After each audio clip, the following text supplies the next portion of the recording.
Hello, hello. Welcome, welcome, girl. Oh, wait, my desktop audio is muted. Shit! My desktop audio was muted for a second. Hello, hello, guys. Welcome on in, welcome on in. I hope you guys are doing well. How you guys doing?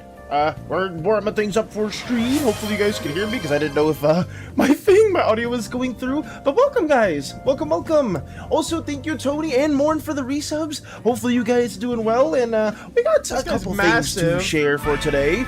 Massive news, indeed, that we will be highlighting here and there. And hopefully everyone's chilling. Yeah. Welcome, welcome. Hello, Perfect. Hello, Radio. Hello, Lotus. Welcome on in, Morn, Strider, Tony, Hammer, Dragons. Everyone here. It's really good to be back. Day 2 of returning. Tongues were not involved in the return for anything, Radio. Nothing at all. Hey, Graf. Hello, hello. Welcome, welcome. We ourselves are just chilling and trying our damnedest to share some things that have been developing. Not too many crazy things occurred. Some of you guys, if you weren't here on yesterday's stream, we were essentially just recapping why we weren't here for so long. I do know some of you may have not been here for yesterday, and some of you might have already know what happened. So, TLDR, we went to the ER. We had respiratory and muscular issues that aren't severe, so we've been able to just get back into things, slowly recover, and for a bit, we will have shorter streams for maybe like a month or two. So don't expect us to be here for roughly more than 2 to 3 hours, but we're gonna be here trying to yap and share as much as we can, and no demon ass will be involved at all. For who did that? Phoenix? No demon ass will be shared at this moment. Thank you for the hydrate as well, Lex. Thank you. Also, welcome on in, Qwerty. Welcome on in, anybody that's stopping by. Hello, hello. Hi, everyone. Hey, Fluffy. Let me drink some water real quick. Woof, woof, woof, woof, woof, woof. Thank you, thank you, thank you. Oh god, no. But Vivi says hi, and we are both watching. Hey! Hello, Vivi, as well! Thank you for letting me know that too, Morin, and I hope both of you guys are having an incredible day today. We did kind of alter how our little streams are going to be going, where I'm basically just going to have a little like warm-up period at the beginning of the streams where we're just yapping about some stuff, maybe some plans that we're going to be working on for the Slimeverse, and then we'll move over from this little like chatting section to just a bit of drawing. Sometimes these sections will be a little bit longer than other times if we have like quite a bit to discuss, or if people here want to like share certain talking points. If new things have been happening with any of you guys you want to share too, we'll usually just have this little period to kind of like talk, because I do realize that in streams before we kind of were already doing that, but I guess having like a little section for it makes a little more sense in my head, at least. Also, hello Priscilla, welcome on in, welcome on in, good to see you. Hello Doge as well, thank you for the 25 stream streak, quarter of 100 streams, let's fucking go. Indeed, I'm so happy that some of you guys were able to maintain your streaks, because I know being gone for so long must have messed up some consistency, but it genuinely is just nice to see returning faces, both new and old alike. So thank you for the stream streak as well. Also, speaking of stream streaks, Lotus as well, 200 streams, Jesus. Almost forgot, Velas, now that it reached 200, I'm gonna be making a big piece for the Slimeverse, so people, if you want your Slime OC drawn, gimme. Ooh, okay! That's cool to hear too. If anyone is interested in taking Lotus on that offer, please let them know for some of your Slimeverse characters if you want that to be depicted as well.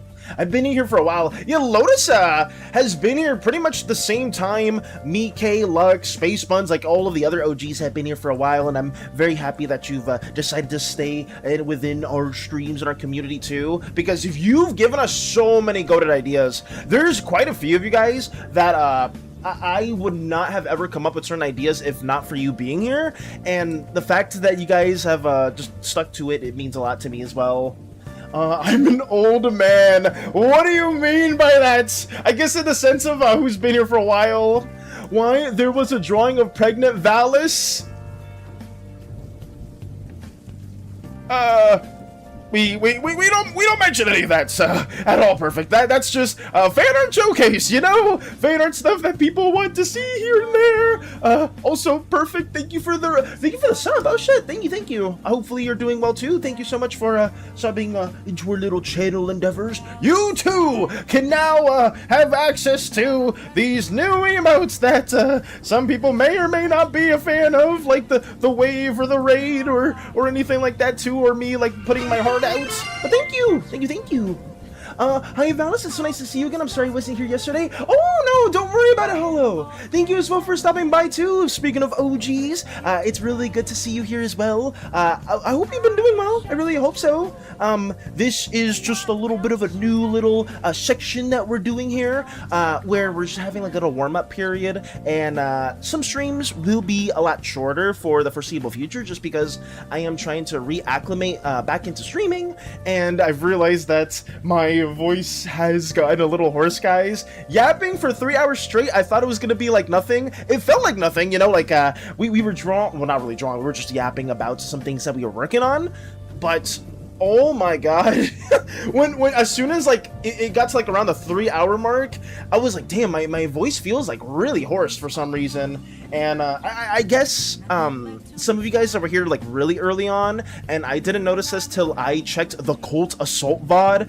Radio was there, Hollow was there, Mike was there, like some of the OGs were there. If you see how I was talking like at the beginning of last year, whenever I started streaming, I was not in the same type of headspace, so I'm like, damn, like why am I just struggling to really keep talking at the way I am? And I guess maybe because I slowly tried to work my way up towards talking just a little bit more as more people like just stuck around by us, and I kept adding ideas. I guess I got a bit more excited with some of the things you guys were adding on, but it's good to see you guys. Sorry if I'm just rambling on about random things. I'm just here and trying my best to share what's in store for today, and obviously some of you guys that were here yesterday may know what we have in store after that too.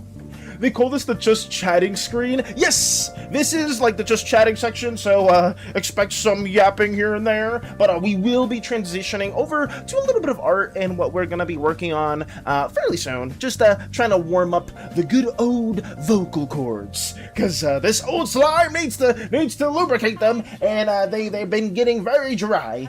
Your voice feels a bit like on a lower tone, a little tad deeper, but glad you're recovering. I got you perfect. Yeah, I just have, I guess, like, trying to be at the same frequency that I used to be, maybe because I haven't talked in a minute, or I have tried to, like, breathe in more, and not really focus too much on, I guess, like, social stuff. I haven't really talked too much the last month. I was just trying to, like, lay in bed and recover my respiratory issues. Maybe that's why my voice may sound a bit different, but yeah. Also, for people trying to do followage, I don't know how to fix that command. Thank you, Radio, for the posture check too. Thank you. Did you get my yellow highlights, Valis? Oh, let me see if did you highlight a message, Radio? May have missed that. Can I Let me see.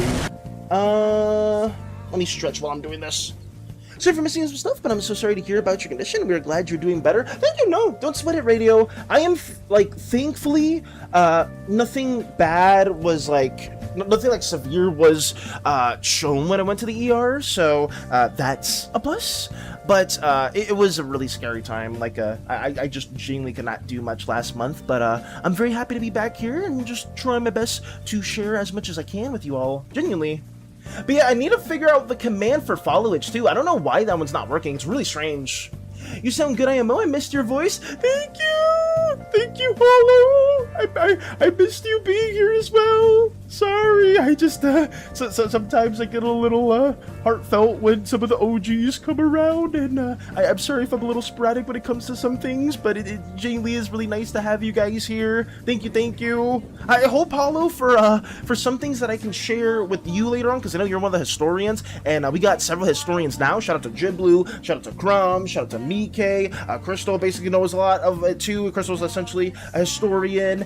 Meow's a historian. I know Lotus basically is a historian as well. I know a lot of them could relay some new things that have been developing, so if you or anybody else wants to ever get a recap of what's been going on, we got several people there that have also been answering questions within the community too.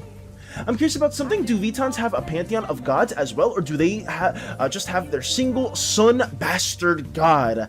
Yes, so to answer that real quick, Perfect, there are going to be various planets, various species, and all of these different species are going to have a different take on the same pantheon, just because when a pantheon member creates a planet, sometimes they don't really appear the same way they are supposed to look in their ancestral age or when they reincarnate. So some species, if multiple pantheons do collaborate on the creation of a planet, they may view those gods as the same as the rest of the universe, but maybe they'll be depicted differently. Maybe the Vitons, for example, because they worship this sun/moonlight construct, which is essentially Saloon, a creation from the Observer.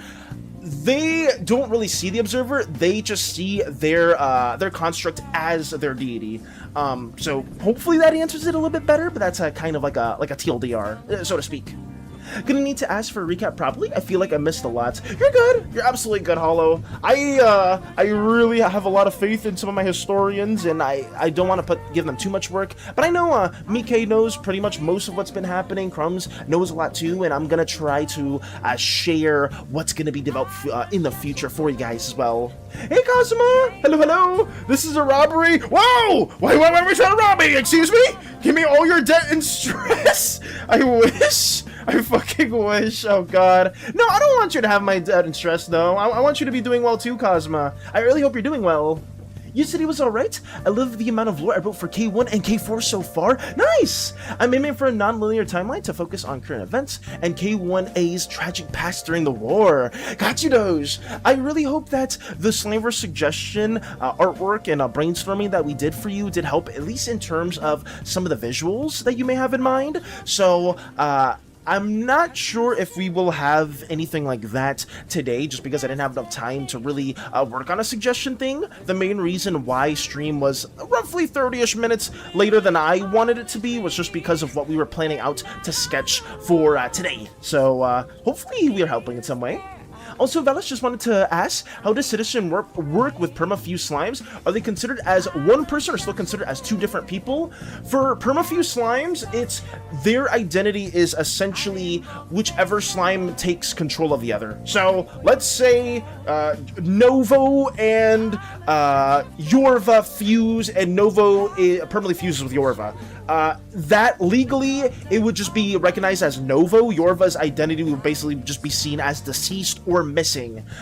For temporarily fused slimes, that one's okay because you can just keep both IDs on you and you can just separate whenever. But that's how that would work for, I would say, permanently fused slimes. Yes. When I cook stuff, I tend to not slow down. That's fine though. I want to see you guys cook up so many ideas. I know Dragons has been cooking up a lot of stuff. Doge's been cooking up a lot of stuff. Like Mike's sharing some things in the background. Crumbs too. Like a lot of you guys are developing things, and I'm going to do everything in my power to at least answer some of those things if possible. If possible. But yes. So they do have a pantheon, but the pantheon might either be descendants or variants from the other entities we already know. Yes! Basically, yeah, I would confirm that. Sun and Moon construct is a child of the I mean the Observer. Yes, absolutely. What happened? I zoned out. Why are you talking about debt? Oh no, that was just something that Kazuma said. Nothing too crazy. Don't sweat it. Also, hello, Hammer. Hello, hello. Since permafuse slimes are one person basically consuming the other one, they're conscious. Yes! Thank you, Hollow, for answering that too. Yes, yes, yes. Okay, but, I guess that's the essential warm-up time too, guys. I don't think I have too much to really state today outside of that. I'm very happy that a lot of you guys are returning, and thank you so much if it's your first day here, because I'm still trying to get reacclimated to everything in terms of streaming, because it's been, like, quite a...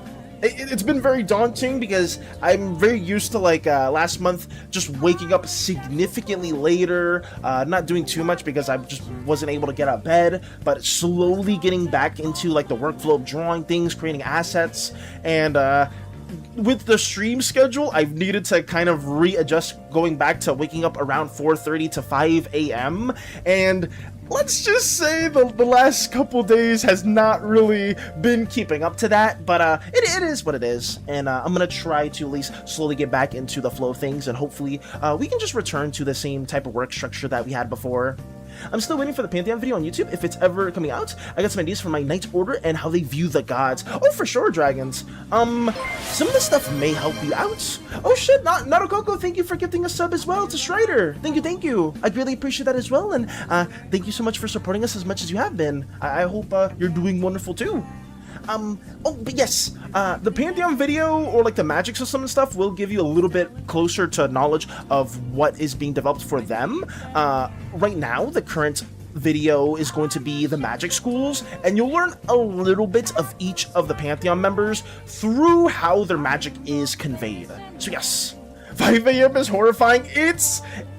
like, when I was used to streaming Hollow, it actually wasn't that bad because I would go to sleep like around 9-ish, 8-ish, 9-ish p.m. But for people that aren't acclimated to it, like I am, again, it sucks. It's so bad. I used to love it. I'm like, oh yes, it's so nice to have all this time before stream to do stuff. And then today I'm just like, oh, like I don't want to get out of bed. I feel like shit. But I don't feel too bad. I'm feeling really good right now. Outside of like my voice just being a little bit strained. That's all. Good morning, Crumbs. Good morning to you. Hopefully you're doing well. Thank you for being here. Thank you for asking certain questions that I'm not sure if you want me to reveal to anybody at the moment. I know you're cooking up some fun stuff, so I'm excited to see that when it fully gets realized too. Understand with being patient, I still gotta flesh out some things anyways. I got you, Dragons, yeah. Hopefully I can provide you more tidbits of information that can kind of help you out with that. Same feeling tired, but I have work. Yeah, I hope your shift goes well. I'm still wanting to fool around with the Vuitton ideas, especially with their design and transformation. Feels like they could be a bit more different to humans, maybe looking a bit more like reptilian creatures, especially the legs or faces. I don't know, just considering possibilities. For sure, Perfect. Honestly, Perfect, if you have like a specific question for the VTons, throw it in the Slimeverse questions thread, or you can post it in Slimeverse references too. I would prefer questions, because I'm going to occasionally look at those questions, and I'm going to draft up some ideas to kind of give you guys like tidbits of visuals and information that we can slowly work on, because I've realized most of my time is going into Uzeus. So that'll go for VTons, oozes, stuff like that, because I know Doge asked the question in the thread and had enough time to kind of flesh out that little bit of the Quadoms and the Corvinces, old age machines and new age machines, and getting that fleshed out a bit more too. So yeah, will do. Thank you. Question. The new names given to the machines are the Corvins and Quaidom names they gave themselves, or was that something they were named by Slime and or oozes? Corvins was essentially the names that Slimes gave to old age machines. Quaidoms basically is the names that they give themselves after they forge their own planets. I will say this too, Doge, and this applies to everyone. If you don't like those names, you are more than welcome to give me suggestions, because when it comes to naming stuff, that is the bane of so many DMs. At least for me, I'm not a DM, but I know a lot of DMs, whenever you're in a D&D party or a TTRPG party, some people are like, oh, what's the name of X NPC? And then my DMs are like, sweating inside. Shit, what name do I even come up with this, you know? So I would say some names I put like quite a bit of thought into, giving like some ideas like Corvinces. The main reason why I kind of tied it to that kind of naming convention was because they run off of core cells, basically the same type of energy that all of the slime continent of Portia uses for their own energy systems, that we've been kind of pushing more towards instead of like a steampunk aesthetic. And Corvinces, just putting core in the name makes a lot of sense to me, but we can change that up as well. Yes, please. That would be very helpful, guys. If you do have that, especially helps us track. Yes! If you do have a specific question that you want us to work on further, we will be able to flesh it out more. The Slime Boy is alive. Hey, Willie! Hello! Welcome! I hope you're doing well, Willie. It's really good to see you. Thank you for commenting on our YouTube live stream as well yesterday. It meant a lot to me to see that you were there as well. Thank you. Clankers? We're not calling them Clankers, Jiblu. Clankers is the worst name to suggest, I would say. A question about the bargain stuff. Oh, Cordy, what question do you have? Does the magic apply to the mechs? Yes, the magic system, Cordy, applies to every species. Like, a machine can forge a pact with the deities. A machine actually can be seen as a bargaining chip as well. If it's forged and it lingers within a holy or like a religious area, like a construct for too long, it can actually turn into a bargaining chip, which is kind of interesting, because a lot of slimes can also use mental barriers or promises or like mental aspects of themselves as bargaining chips. It's very dangerous, because it does wear away, it does whittle away at your mind, and it can basically like you can lose parts of yourself whenever you use parts of your mind as a bargaining chip. But a machine can also do that too, so that's something. I've seen horrors with my D&D friends, things that should never be spoken. Oh my god, dragons. It's so bad. When it comes to like TTRPGs too, some campaigns will be fine. You know, it's like, oh, like your typical like RPG where you go on an adventure with your friends or party members you just met along the way, and you're like fighting a dragon, something like that. Then you have like another session where everybody's like freaking murder hobos, just killing whatever they see in sight. And then you have a session where you're going to a city of lust, and then the trees are doing things that you should not ever be seeing ever in your life, and the tents are doing things, and I'm just like, why the fuck am I in this moment at this very time? And it's just bad. You know, D&D can vary quite a bit, and I know you guys probably have some very crazy or interesting stories that have been happening, maybe in the past or currently as well. He's going to be the first to alt F4 in the uprising? Oh god, Jesus. Just me, I've been trying so hard to think of names for the machine forged planet in any way I can. Names are a hit or miss for me. I got you, Doge. Valis, if a slime dapped a slime, can the dap be perfect? Can be, sure. You can have a perfect slime dap if possible. Yes. I think inspired from Destiny, I would say the EXO definitely were a bit of an inspiration, Narukoko, for some of the machine references that we did have in mind. Yes, I did use a little bit of a reference from Destiny. I went on different like Pinterest boards to see kind of different robotic inspirations. I saw Pathfinder from Apex, Ultra Kill, like different games, like different like sentient artificial life. I kind of like looked at those for references because those are the first things that come to mind for me when it comes to thinking of different things. So that's not to say that those will be the final designs for the Corvinces or the Quadoms. We will probably be exploring more as time goes on, kind of like how you saw with the Pantheon and other concepts we've been developing too. But yeah. Forge is a pact with Valis offering my food as my promise. I'm not a deity in any way, Kazuma, so I don't think all I could really provide you is a place on the ship, on the Ephesian. You know, if you want to give some food, I would greatly appreciate that. Actually, crazy story, pulled a $340 Riftbound card and got paid $350 for it. Wait, what card did you pull, Crumbs? Crumbs, I don't want to say anything, but there's, for the Vendetta set, I want to try to get a Kali, like the, what is it, the overprinted or the overnumbered Akali? It was a Mel promo? Oh, that's fine. There was, there's one card that I wanted to get just because I'm a big Akali fan, and I wanted to get that one because it's also done by the artist that made the original splash arts for that champion. So I was thinking that, I've been eyeing that, but like, it was like $400 freaking dollars. I'm like, you know what? I'm good. I can stare at the arts from afar. I don't, maybe if I pull a random pack open and I get it, that's great, but there's a lot more urgent things that money needs to be spent on than a trading card, at least. But yeah.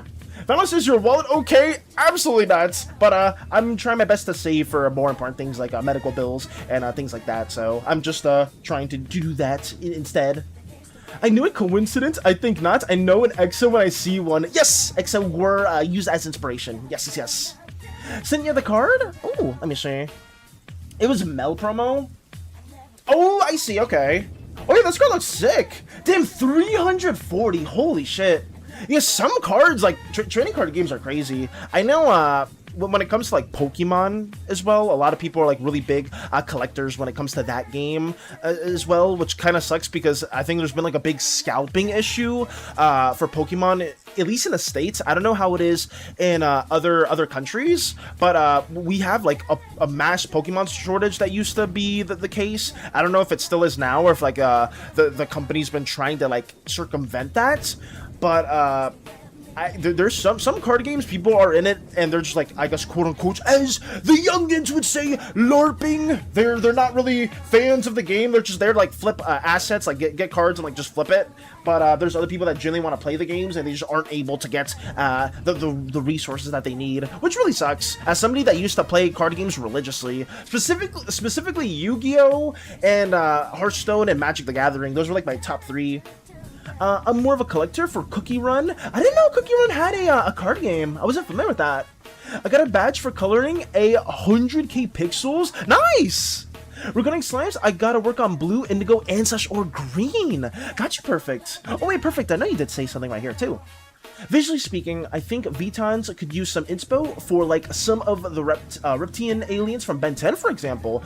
Like Accelerate or Humongousaur would be cool if each Viton could transformed could be somewhat different in a way. Like some are more snake-like, lizard-like, crocodilian, etc. I like that idea. Yeah, I think making some of like different like body types, different archetypes for the Vitons, different like subgroups in their culture, being a thing, like different appearances is totally reasonable, and I think it makes them so much more interesting. I'm all up for that idea too, perfect. That's a really good one too. Thank you. I hate scalpers. Yeah, I don't know a single person that's a fan of scalpers. Even other scalpers hate scalpers, you know? Just like, damn you! Trying to get my profits off this. Oh god, I'm back to OG Valis, what the hell? You saw nothing, guys. You saw nothing right there. Anyways, it's now time to draw it in green ink. Now in my pen, the other colors are drained out now. Good luck with that, Mike. Good luck. I had Pokemon cards because my brother played it, but I have no idea how to play it. Yu-Gi-Oh! Is the only TCG I ever got into. Oh, interesting. Yu-Gi-Oh! Was the only TCG I ever got into and tried to play. I left that game behind because I sucked at deck building. I still hold on to my cards dearly though. Okay. I heard of a scalper that goes to stores, buys everything before other scalpers, and instead stands in front of the store for the rest of the day and gives the packs to children. That's nice to hear, Tony. Like, I'm happy that some people are just trying to combat scalpers in that way, because I feel like that's just really obnoxious. Like, people that do that. Oh, also guys, letting you know right now, in 30 seconds, there's going to be an ad break. I guess it's happening now then instead of the beginning of the stream, which is really odd because I know some people didn't get the ad. Use this time to piss, shart, fart, run around, stretch. I may stretch too. Do whatever it is you need within these 3 minutes. Once the 3 minutes are over, we'll probably be going towards sharing what we're going to be doing for probably the rest of this stream. So please take care of yourselves, guys. I'm sorry that you gotta deal with this ad break, but yes, take care. And I think it should be starting now. At least I'm not too familiar. I know Mike said it as well. Valis, I started... Oh, wait, the ad break is 1.5 minutes. I think that's why it didn't start in the beginning. Oh, I see. Okay, I may need to change that too, because I want you guys to not have 30 minutes. I want you guys to have like an hour of watch time, because I feel like 30 minutes, like it cutting in every 30 minutes is kind of obnoxious. Sorry about that, guys. Let me adjust that. I don't know why that changed anyway. Let me see if I could alternate this really quickly for you. Domino's ad here. W! Wait, you're getting ads on a Coco? How? Wait, didn't you gifted somebody a sub, but you don't have a sub yourself? Wait, that's crazy. Let me go to the ad manager real quick. I'm so sorry, guys. I feel like I tried tampering with it because I wasn't getting alerts on my end, and I wanted you guys to know when it was happening. Let me see. Right here? Let's see. 3 minutes. Run. Oh, I see. Okay. I know what I did wrong. I was supposed to do it like this. Okay, now it should work. Okay. Boom. Let me take that out, and we should be good. Yes. Valis, I started playing D&D recently. I had to arm wrestle the Meat Mafia to join them, and had to creatively use my powers to gain a +4 modifier. This is a homebrew-like MHA, and my strength modifier was -1. But I used my superpower to create an exoskeleton. After the most intense arm wrestling match, I barely managed to snag the win. Oh, the win. Nice. I mean, it sounds pretty intense, though, from Jams. I hope that we're having a lot of fun during that session too. And also like MHA inspirations is always cool. I know MHA gets like quite a bit of hate from like the community now, but like when I used to watch it like originally, I was a big fan of some of the characters there. Lancer, yes, Lancer's go to 2. So mad he became younger. Oh, I guess. Oh, you're talking about when I swapped as well. Okay, but yes. Sorry guys, I'm a bit sporadic, trying my best to not be as sporadic as usual, but let me swap you guys over to our drawing display. Let me move this. Oh, I think I clicked the wrong thing.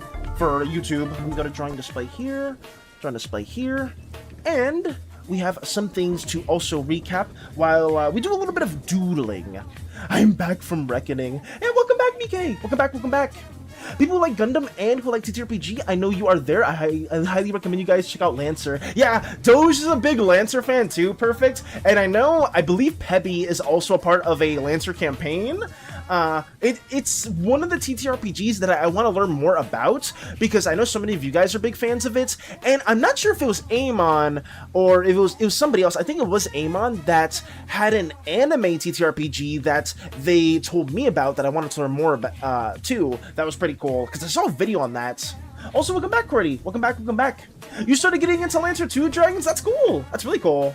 Since we're on the topic of TTRPGs, does anyone here know or play WildSea? I've never heard of WildSea. Is that a newer TTRPG, Hollow, or is that something that's a bit older? Actually, I'm very curious to learn more systems, because my group typically just plays D&D. I've had some Pathfinder one-shots in the past, but I wanna try out like Lancer and stuff like that too, because I feel like that'd be a lot of fun. Issue with MHA is that the story sort of got out of tracks when it was getting closer to the final arc. That's fair.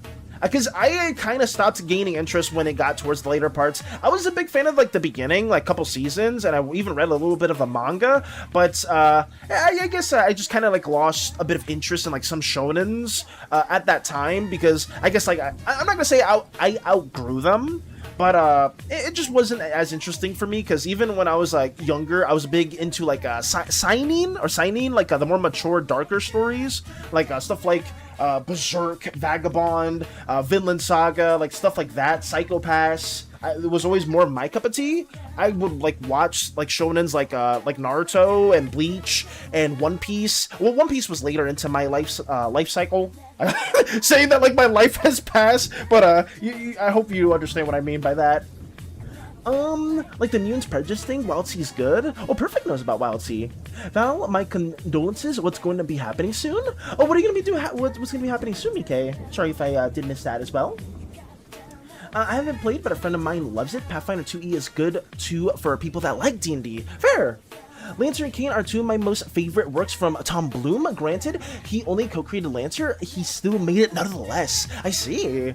I love Pathfinder, probably the fave out of the systems I played. Yeah, because I know Hollow's in a Pathfinder campaign, I believe. And I think Mike used to be in a Pathfinder campaign as well. I don't really like where D&D is going currently. Yeah, like, I'm not sure how many of you guys keep up with D&D, but I know for the roadmap or some of like the new books they're doing, they're trying to do like crossovers. I know D&D has done crossovers before, but they're doing like a World of Warcraft source book or like a World of Warcraft like adventure book that comes up with new materials. And this is coming from somebody that's a clinical World of Warcraft fan, because I used to play it all the time when I was way younger. I'm not too big into crossover things. I don't know. I think once you start like Fortniteifying your IP, your game, you start losing quite a bit of your identity that made you unique. Not to say that like if you do crossovers well, like everybody likes to see like sometimes they like to see their favorite characters in like another game that they're a big fan of. But when like that starts becoming like the major premise, and you start getting people that are kind of just in a universe or in a world just for a certain character, those fans kind of feel not disingenuous, but it kind of feels like those community members aren't really there for the world or the experience that you yourself or the game company has been making. And I just I don't know, I've been kind of like sick with crossovers, even though like I know some people can do it well. I play like 3 Pathfinder 2e campaigns currently, and not too long ago I finished another campaign. It was great. Oh shit, let's go. No, Wild Sea just isn't well known. I'll give you one sentence to pique your interest. Ships flying among a sea of giant trees. Ooh, okay. Wait, just for that, Hollow, I'm gonna have Wild Sea on a separate tab. And I'm going to look more into that too after stream. Thank you for letting me know about that as well. I think that's really interesting, because there's so many TTRPGs that people have worked on, and there's so many that people are part of campaigns, and I just want to like embellish myself further, because I already take a good bit of D&D inspiration when it comes to the Slimeverse. I want to try to think of other systems that people are big fans of and incorporate some of those elements and warp it around into our universe too. I think that would be pretty cool. A few TTRPG snobs in my former circle were total haters of D&D and instead switched to pen and paper. Don't know if it's good. Another suggestion. Don't forget about Gachi Akuda. Yeah, Gachi Akuda I watched and actually liked. Valsky, tell me the foundation to your magic system. Funnily enough, Strider, we have a video for that if you do want to watch it. Where is it? If you go to my channel and you go to the video section, I made a magic system with our community, and this should be able to explain the general premise of what you may want to see. So let me link that to you there, and you should be good to go with that. So there you go. Let me put that there and take it away. There's also Femoria, which is a dark folk horror fantasy game using Mork Borg as a system base. The art is amazing and the setting is good. The game is not yet finished, but the concepts are very interesting. Nice. I think what I should do, guys, in the future, maybe I'll just swap the D&D Shenanigans channel, because that's usually for anything TTRPG related. I'll swap the name around to just TTRPG Talk, and if you guys want to throw any TTRPGs that you recommend, please put it there, because if there's videos explaining the system, if there's links, there's interesting links to like campaign groups or different OCs and characters that you guys want to share there, please do so, because I want to use that as much as as possible for inspiration. Crossovers only do so much. I love when the crossovers have meaning instead of being a cash grab. Take Arrowhead with Helldivers 2. For example, they have only 3 crossovers because they only collab if it makes sense within their universe. Said crossovers are Killzone, Halo, and just recently released Warhammer 40k. Yeah, that's fair. That's fair. Like I said, I'm not a hater of all crossovers or collabs. I think it's just like the Fortnite-ification of games where every game now feels like it has to like be Fortnite, where you're just adding like the same 3 like IPs into their game just to have them there. Like I remember I used to play a lot of Smite back in the day with Hades, and they would just have the randomest crossovers, which is fine. Like if that's what you want to do, that's fine. But it's like you're in a game with a bunch of gods. What is that? Who's barking? What was that? Oh, perfect. Sorry. You're like in a game with like a bunch of gods from different pantheons, and then just out of nowhere you see Leonardo from the Teenage Mutant Ninja Turtles fighting Sun Wukong, or fighting like Ares, the god of war. I don't know. It just I guess it's not like supposed to be a super serious tone, but it can be off-putting to some community members more than others, and I'm not against it if it does make sense within the universe. I need to play WoW. See, no one in my friend circle knows it. You haven't told them about that TTRPG Hollow? Is it a new one that you found that you are now just talking about? Because that'd be cool to see. Like, I'm not sure if you run campaigns, or maybe you can tell your usual DM about it, but I'd love to learn more about how that would go. If I could, Hollow, I would play with you. Ooh, that'd be nice. Yeah, like, speaking of TTRPGs, guys, so many of you are big fans of that as well. One day... Oh, wait, let me swap to art, because I do need to eventually talk about this. But one day, we will make a Slimeverse TTRPG, and I know Hollow's probably heard this a lot of times, Mike's heard this several times too, but I would love to DM several, like, one-shots once we make that TTRPG a thing. I just think that'd be really, really fun, having that being, like, maybe canonical events. It's like, oh, if anybody wants to be in this Slimeverse Prison Break one-shot, where one of the most notorious prisons is going to have, like, this planned methodical outbreak in the 7 galaxies. And if you want to make a character that's canon and a notorious war mind, please let me know, and we'll try to orchestrate that and have, like, a special stream for that in the future. You know, just as an example, I think that'd be pretty dope as well. That being said, I am not a great DMer. I just I am surrounded by a lot of talented DMs, but that's an idea I want to incorporate, because there's so many community members here that I would love to have at least for a session or two. I think that'd be really fun. And yeah, shout out to the TTRPG enjoyers. I would actually love to do that. Yeah, that would be something we would do in the future, whenever we would make that too. We needed to have a Kill SANI one-shot or mini campaign. That could be something too, or like a SANI cultist one-shot for those for like Lotus and Radio and the other people that are really into the SANI cult. That could be something. That you guys could see the POV of the villains would be present as well. But yeah, guys, thank you as well for recommending so many interesting TTRPGs as well. I hope that if you are within the campaign, none of your characters die, because I would be very upset at that. But I guess I can talk a little bit briefly about what we've been working on too, guys. I know I've been kind of stuck on this screen for quite some time as well, but what I wanted to recap yesterday that I was sharing on stream too was us highlighting the arts of Xano and Vitation, 2 of the magic schools that we've been working on for the Slimeverse Pantheon and just the Slimeverse in general. Xano, TLDR, is basically the magic school of the Red God, the Crimson Ruler's magic, which involves enhancing parts of one's body with either the most abundant mineral or the strongest mineral, depending on the Xanomancer. You can, people that are really adept at Xano can enhance multiple traits of their bodies. Usually they'll stick to their fists or other part or their legs to either move really fast or punch really fucking hard. So if you're like if you're an enjoyer of like a battle mage but literally not using any crazy form of magic, just using your fists to go to town on your enemies, Zano is that is that school of magic for you. It is something that is much more widely accessible, at least for the magic standards, than others, just because to use Zano you just need to physically be fit and you need to kind of know the Crimson Ruler's mantra and a bit about them, kind of like most other deities as well. Should I made a TTRPG myself? Oh, did you, Del? That's awesome. I'm happy to hear that as well.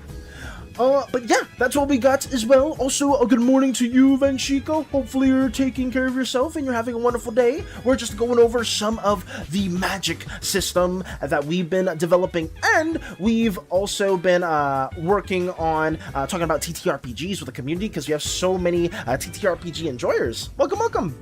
But yeah, we have this kind of magic system that's being developed. Zano also deems extensions of one's body as something that you can enhance too, something that you may have seen before.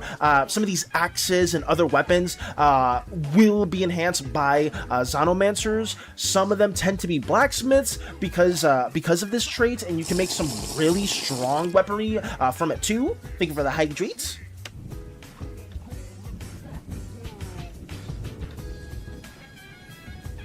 Get that also drawn in. Valis, can you explain to me red dwarf slimes again? Yes, red dwarf slimes were a subspecies of red slimes that were developed by a previous community member. They are a subsect of the red slimes that live on a more desolate part of Uzeus, and they are a much more highly condensed slime that has the more explosive tendencies of the Crimson Ruler. Their rage kind of mimics a larger fraction of the Crimson Ruler's wrath, to the point where it's explosive. So the red dwarves kind of like when they come into forceful contact into a lot of things, they have like these explosive punches. Think of the Brachydos from Monster Hunter, if anybody knows that kind of foe, where they have like these kind of like gauntlet fists where they can like punch into things and it'll have like explosive contact. It's kind of like that. Dwarf slimes? Oh no, the red dwarf slimes are, yeah, it was one of the earlier designs that we did touch on. Like, think of King over here. Let me see if I can share them with you really quickly, because this was during the Spookathon. Boom. King is a red dwarf slime in particular, where you can kind of see the gradation in their hair being a lot brighter of a tone, and they have more of like explosive tendency as well. Need to go. Have an amazing day. Take care, Hollow. Thank you for stopping by as well, and I hope you have a wonderful rest of your day too. Take it easy. Also, hello, hi Valis. Hello, Ritsu. Welcome on in. Welcome on in. Good to see you. We're just talking about red dwarf slimes and just showcasing some of the magic system stuff that we have been developing too. Gonna miss a bit of stream as I transition over to my tablet while eating breakfast. You're good. You're good. You're good. I won't disturb you more. Okay, bye. Take care, Venchica. Take care. Take care. Hopefully you have a wonderful rest of your day as well. But yeah, that's essentially what Zano is, with what we explained before. Enhancing oneself and extensions of their bodies. It can get pretty powerful. There is a bit of overlap with this and the other school of magic that we were working on previously, but think of the differences between Zano and Vitation. As Zano is something where you are like physically altering your body, not semi-permeably, if that's a word. I'm not sure. Semi-permanently, I think that's a better word. Sorry. To use those enhancements to kind of fight your enemies. Whereas Vitation is a less confrontational school of magic. It's something where you are going to be using as a deceptive trick. And speaking of Vitation, we have been working on it here. Yes! Some of you guys did see Vitation on yesterday's stream, and we didn't have too much worked on, but now we have some more visuals for you guys to see. So any of my Vitamancers or anybody that is interested in the Green Deity School of Magic would probably look towards Vitation. Good morning, Crochet. Hello. Good to see you. I hope you're doing well, and I hope you're taking things easy. We're currently discussing Vitation, the school of deception, adaptation, and survival. Essentially, it's just trying to trick your opponents, trying your best to blend into an environment, and doing whatever you need to kind of get through. Because the Green God loves exploration, they love navigation, and there being different planets that are more hostile than others, the Green God has devised ways to kind of best suit their disciples to kind of seek through these harsh climates and these various planets that could very much hurt you gravely. An example of vitamancy is turning a rock or a certain mineral into something else. I guess I don't want to say mineral because that's kind of overlapping with Xenomancy, but for Vitation, turning a object equally into something else. Kind of thinking of was like Full Metal Alchemist when it comes to alchemy, like the laws of equivalent exchange. So they are really good at shaping the elements, shaping their own bodies to kind of traverse through things. That's why you can kind of see this green slime right here changing their body to become more aquatic. For most of you guys, you know that water and slimes don't really mix too well. Transmutation, yes. Basically, it's just, the main school of transmutation is what we are covering. Yes, I would say that. But for an example, a massive slime that is not massive at all. Hey, Macho! Hello. Welcome. I have a 4-day weekend now. Oh shit, let's go, Crochet. W. I hope you were able to spend have a really fun moment, or like have a lot of fun time with your 4-day weekend. That's great to hear. But thank you also for stopping by. It means a lot to me. Good morning to you too, Matcha. Hello. Can I get a boon? Can you get a boon? The boon will be not bestowed upon this fateful day, unfortunately. But there's a chance it might happen. You never know. I know you can do the boon command too, and there is a chance that could also occur. Darn. Go to the boon. I know a Cosmic gets smited as soon as we talk about it. No! You can't be doing this! Dead! Stop! Don't do this! Oh god. But I guess on that note, I was going to say that like for slime, on average, most of the time, if you're in prolonged exposure to water, your slimy body will start dissipating, and you will probably not be able to reconfigure yourself to the point of survival. But when it comes to Vitation, you can alter parts of your body to be able to get through water or get through environments that would normally be very hostile towards any species. And this goes for like a species of water people, or maybe it's a machine that's trying to fly into the sun, or like a pool of lava. If they can practice Vitamancy or Vitation, they can pretty much get through those environments, no problem at all. Good morning. Oh yes, I think I did it wrong. Oh no, you did the right command, dragons. It's just it has a cooldown, so you didn't do anything wrong at all. Or I guess the Pantheon do not hear you when you asked for a boon in that specific scenario. Let's see what else we got as well outside of this Vitamancy explanation. We did show how you can alter the properties more so temporarily than permanently with some objects, and how you can alter yourself to make yourself suited more for the different environments. You can kind of see a rookie Vitamancer right here turning themselves into a ore sheep. I don't have the name for this jelly species yet, but this is kind of like a farmer just mining the backs of the sheeps that have these crystals that kind of encase themselves within, but they are constantly getting picked away at and harvested for different minerals and different like medicinal uses. This Vitamancer right here is very eager to, I guess, get picked away at or mined, or is trying their best to blend in with the local jellies. So that's a little depiction of that too. Very scuffed as well. Outside of this, a signature ability that Vitamancers can use, and I'm very excited to share this one too because I thought it was kind of cool. Like I said, Vitation is something that is for survival, it's for deception, but it is also primarily used for exploration.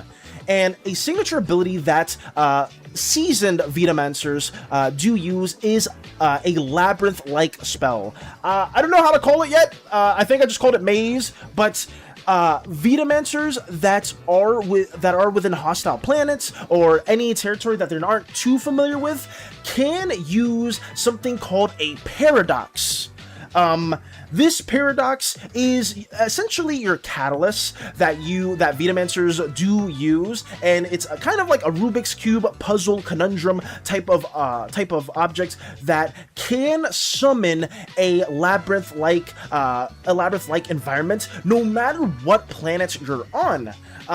Essentially, if the planet is too harsh of an environment for a certain individual to get through, they will reconfigure the environment around it to this maze-like construct that you can venture to, but the difficulty of this maze increases depending on how hostile the planet is for the caster. So, like I said before, if you're somebody that's a water you're like a water alien, right? And you're on like a very desolate wasteland. You're like on a desert, or you're on like a volcano. You can use your paradox to summon this maze and warp the environment around you to make it a lot more hospitable towards you to trek through. But because it's such a harsh environment for your species, the maze will be scaling in a much higher difficulty for a Vitamancer. But usually, most practitioners of Vitation love the challenge, and their deity, the Emerald Trickster down here, loves it as well. I'm here to consume. Hey, baby! Hello, hello! It's really good to see you. I hope you're doing very, very well. Hopefully, you are not consuming the stream. Why does he want to get mined?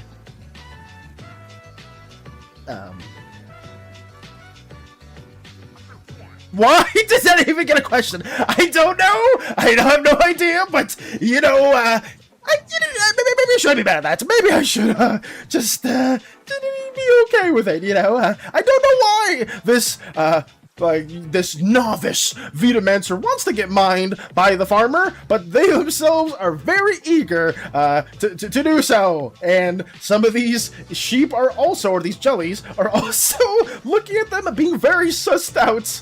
I like his look and vibe, though. Oh, we're talking about the Emerald Trickster in particular. Very, very playful, very somebody that is a bit of a flirtatious person, too. That is the Emerald Trickster's form, and they are always entertained by different people that provide them more complex paradoxes. So this little conundrum of an object you see right here. Oops, let me redo that. Sorry. This little thing you see right here is just something that the Emerald Trickster will see, and they will sometimes be intrigued, and if they are more intrigued, then usually they will allow you higher schools of magic. A paradox is something that you will always be expanding upon as a Vitamancer. This is something that will have more bits and bobs and different ends to them if it does excite you. So, yeah. It's kind of like a weird Rubik's Cube that you just put more puzzles on. Oh my god, he ponders his orb? Ponders his orb? What? Wait, what do you mean by that? Nah, I'm consuming the stream. Baby, we don't need that to be a thing. We don't need the stream to be consumed after just being here for 2 freaking sessions. That's nuts. Please and thank you. Looks a lot like you. Like me? Wait, how does it look like me? I'm very confused by that too. I mean, I think that's very flattering. I've been looking like the Emerald Trickster, or saying somebody that I particularly look like a deity, a divine deity is actually really nice. Honestly, I do thank you a lot for that, Jiblu. That's actually quite kind, honestly. The ore ship Vita. Oh, the ore sheep.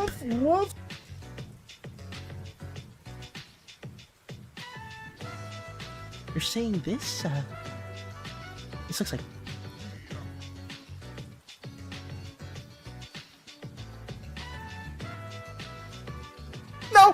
No, I don't see it. I don't see the similarities at all, Jiblu. Honestly, I'll keep it up with you. I think it looks very different. If anything, that guy looks like Ted, a random person I found off the side of the street when I was walking towards doing my taxes on Roseas and being legally a law-abiding citizen.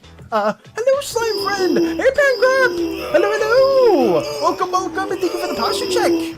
Also, good morning, JD. Good morning to you. Hell yeah. Oh my God, thanks, guys. You crashed my stuff. Wait, how'd your stuff crash, Mickey? Are you good? Wait, what happened? Did the stream crash it, or did something else occur? Oh God, I hope you're able to get everything going well. Not another abomination. No. That is quite the posture check notification. Thank you so much, Pancrab. I appreciate you as well for being here and stopping by. This guy's massive. Oh God. Oh, I'm so sorry, Pancrab, and anybody that is just tuning in right now. There's gonna be another ad break in 47 seconds. I think my ad manager did not update at all, which kind of sucks, because I just wanted to be like on an hour break, but for some reason it's doing it like this. So hopefully next stream we are able to change that up. So you might just get a 3 minute or 1.5 minute ad break. I'm not too sure what it'll be, but we're just gonna be talking about Vitation and trying to explore that further. Demon-ass will not be freaking shared at all. Thank you for whoever said that. But we will be back within the stream. But yeah, piss, shirts, farts, run around, stretch, eat from the very walls, if possible. But yeah, I'll see you guys in I think a minute and a half, or maybe 3 minutes. Is it 3 minutes or a minute and a half? Oh God, it's not gonna let me know, and I freaking hate that. Fuck! What if I don't wanna? You don't have to be here as well for the ads. I guess yeah, it's stuck to that, which kind of sucks. I don't know why it didn't update, which is really making me upset, guys. So sorry that it is like that right now. I may need to find a way to see if I can like readjust it. Valis is screaming healthy for you.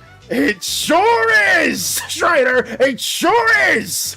Actually, not. It's not healthy for me at all. I don't know why I keep doing it. But let me see if I can adjust this real quick, guys. So sorry. Let me go back to this. It's a little scuffed. Yeah, it is at that, so it is at 3 minutes, so I'm not sure if, I guess for this, it'll probably reset per stream, so it'll probably stay at that frequency for today, but it is what it is. Sorry, guys. Okay. My life is paid right now. Literally, when someone just said that, when someone said that stream just crashed for me. Oh no. I don't know why it's freaking out for it so much as well. That sucks. I'm sorry to hear that, Mike. So sorry. I think that should be the basis of what we did want to also explain for the School of Vitation, guys. Like I said, it's all about deceiving, adapting, and survival. There are other spells I can give to you guys as an example for this magic school. Like, we did jot some down. I guess I could say these for the School of Zano as well, because I have been just keeping everything in a Word doc. For the first level through 5 level spells, because there are 5 different tiers of magic. For a Vitamancer, the first spell, the first type of ability that they do learn is mutation. Trying to mutate parts of their body to survive on certain environments, to disguise oneself, either through some of the props that they will put on themselves, and will alter that to make them look more like a certain animal or a certain jelly. That's something they can do. Also, welcome back from the ad break, guys. Hello. Welcome back, Matcha. Sorry that has been happening to you guys, but welcome back. Sorry that it's been weird. I am just currently discussing some example spells that a Vitamancer may use, if anybody is interested in this spell school. So, disguising oneself, shaping smaller minerals and elements to different properties, creating types of food out of some of the things you may see. Something called like grub mix that can allow you to kind of like sustain yourself as you're trekking forward within a different environment. Vitamancers essentially are just going to explore anything and like not really struggle at all, because they have the tools at their disposal. I guess outside of that, you can also just have true vision. You can alter your eyes to the point where you can kind of see through anything. A lot of these spells are just flavors from D&D, so that is what we are basically taking it from as well. But yeah, that's just some things here and there. Outside of that, what else do we have to work on? I guess we do have roughly an hour or so before I do gotta go, but I did want to share with you guys the progress on the video.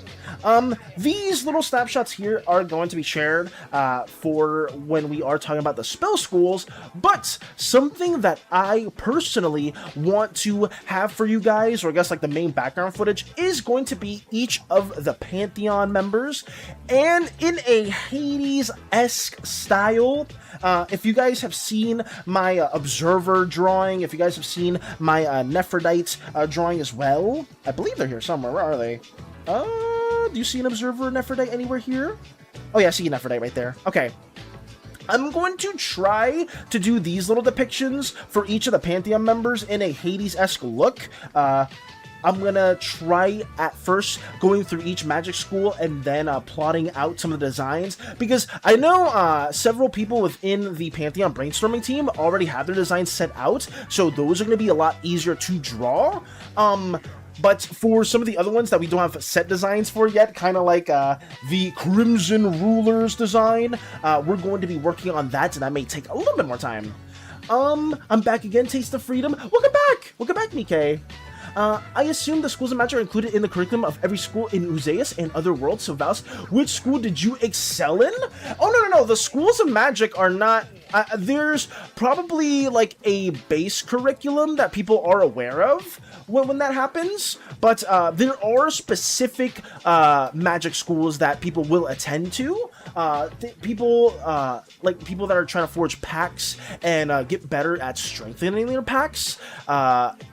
That's separate from, I guess, just base curriculum, or like a basic like knowledge of how the world has magic and how you may like use bargaining chips. That's probably a school that some people would do or practice in within as well. Sorry if I explained that incorrectly.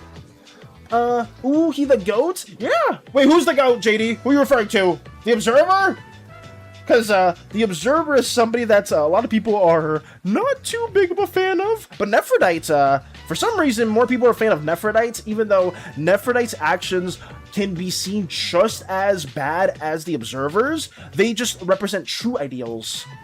You are the goat? Ooh!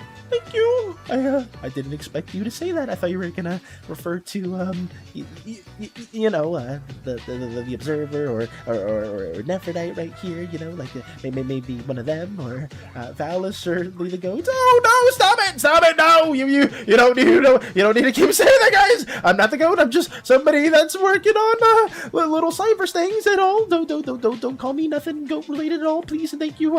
I'm just here working on things and trying to expand more on what you guys are working on. That's all.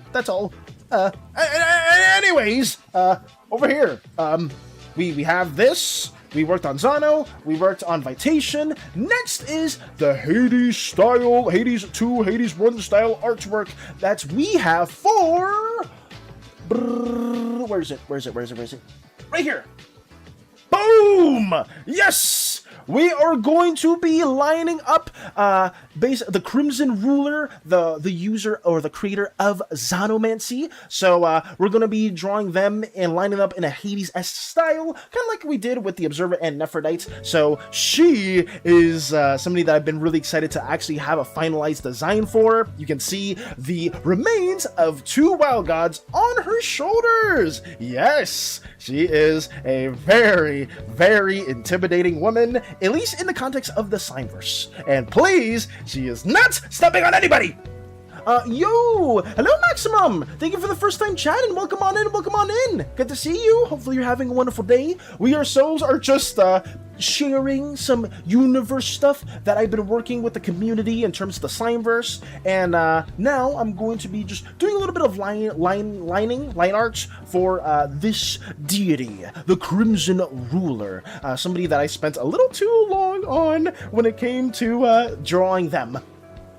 Shush, take the compliment! I guess I will. If you want to give me a compliment, then that's fine, I guess. I don't mind if you guys want to call me the goat, but I will do my best to not be, I don't know what to say! I'm just really bad for no good reason, sorry! Thank you. woman. Yes, very muscular, a very, very muscular deity. She has, a lot going on with her motives and her intentions. Someone in the chat gonna go crazy, oh no. Yeah, we're gonna be trying to draw them as much as possible. Gonna go work on stuff now, bye-bye. Take care, dragons. Take it easy. Hopefully you have a wonderful rest of your day. Oh, also, hello, Sid. I am a simple Romana admirer, but Valis is my homeboy for life. Oh, thank you. Thank you for the kind words. But, yeah, I'm just here, you know. But thank you, Sid. Thank you for stopping by. Can't wait for a new Slimeverse video. I should really catch up on previous vids. Yeah, we haven't had too much to share just yet. We need to still work on, how should I say, we need to finish the purple slime video that I'm going to do on my next weekend. That'll probably be my next priority. And then outside of that, we will have our long form videos.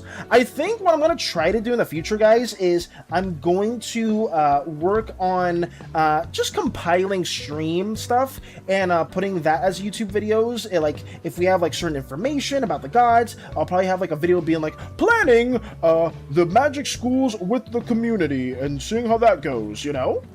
You, the guy is back. Hey, Andy! Welcome on in, it's good to see you. Hopefully you're doing well, too. We're working on some magic school stuff, lining things up here and there, and that's what we're doing. Sounds like an excellent idea, Val. Yeah, for sure. I hope you're doing well, too, Mike, and I'm gonna try to get all this done within a timely manner. My original goal was to get weekly videos made, but, I don't think those weekly videos are going to be essentially just the same quality of video that we did for this video, the magic system creation and explanation.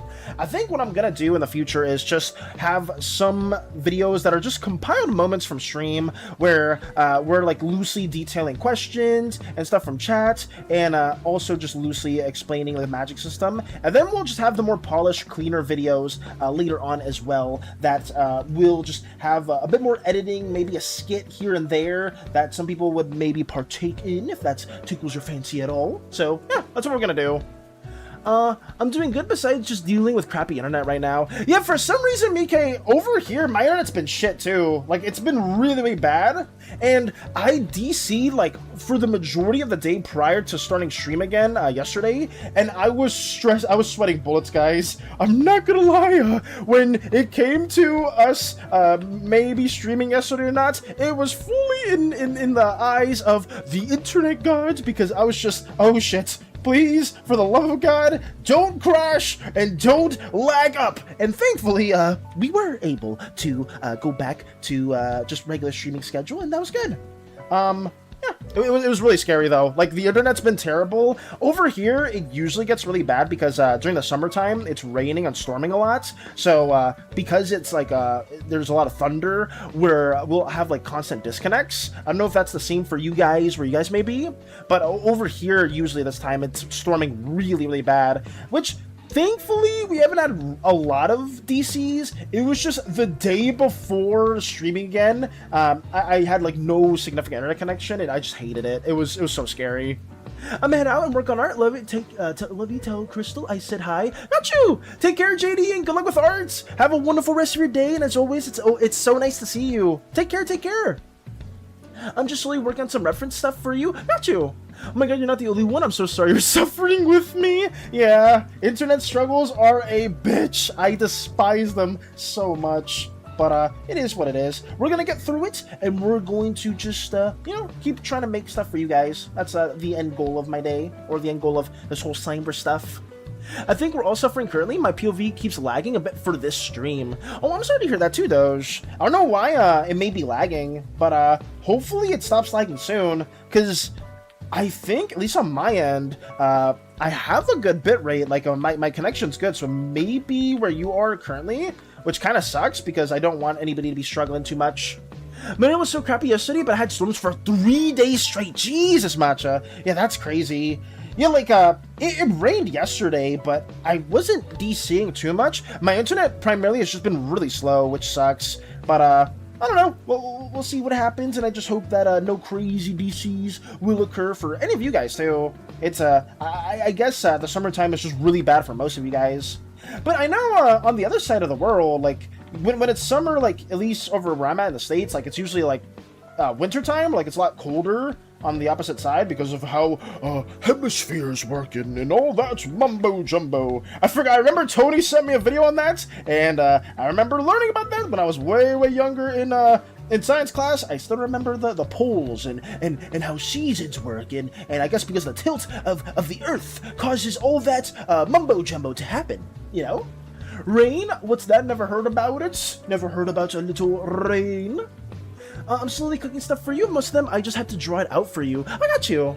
I do think I have to go, but I wanted to pop in and say I'm glad you're doing okay now. Got you, Andy. Take care of yourself. And thank you for stopping by to say a bit of a greetings. I don't mind it at all if you guys have your own things you gotta attend to. We're going to try our best to just be here as much as we can. These streams may be a little bit on the shorter side just because I don't want to strain myself. I don't want to overwork myself in terms of like just being here and sitting for a prolonged period of time. It's just not healthy for me or for anybody. Sitting down, guys, always be sure to stretch your bodies whenever possible because that is a must. But yeah, I'm going to just be here, and if you ever are a bit more free, or you just want to stop in every now and then to say hello, don't sweat it, because we will have our consistent schedule, and we will try to stream during 5 days a week. Also, hello, Meow! Welcome, it's good to see you! What you been working on? You been doing anything fun or exciting? Also, not that long ago, I accidentally fucked up, and I messed my computer up for a bit, but luckily I fixed it, and that was the stress of my life. Jesus! I hope that your computer's doing well now, though, Mikael. Hopefully you're not going through too many issues. Oh, also, Mike! Oh, you got gifted us up from Meow! Thank you, Meow! I hope you're doing well, and thank you so much for gifting us up to Mike and supporting the community. We are just going to continue to keep on getting this stuff out for you guys. And Meow, if you ever want to learn more about the magic system we're developing here, I'm not sure how much of the information that was relayed here towards you, but I'm always here for you. Always going to be here for you guys. I just need to try to always take care of my own body as much as possible. I think that should be fine. Thank you so, Meow. You didn't have to do that. Yeah, shout out to Meow. I've been so busy. I've been trying to work on the ship. Trust me. Meow, don't sweat it. Don't sweat it. Like, I know you're a very busy person. I don't want to always constantly dox your line of work, but TLDR, guys, Meow does work for a pretty much a really big game company, and I'm sure there's a lot of things you need to prioritize in regards to that. So do not at all sweat it. Please don't sweat it.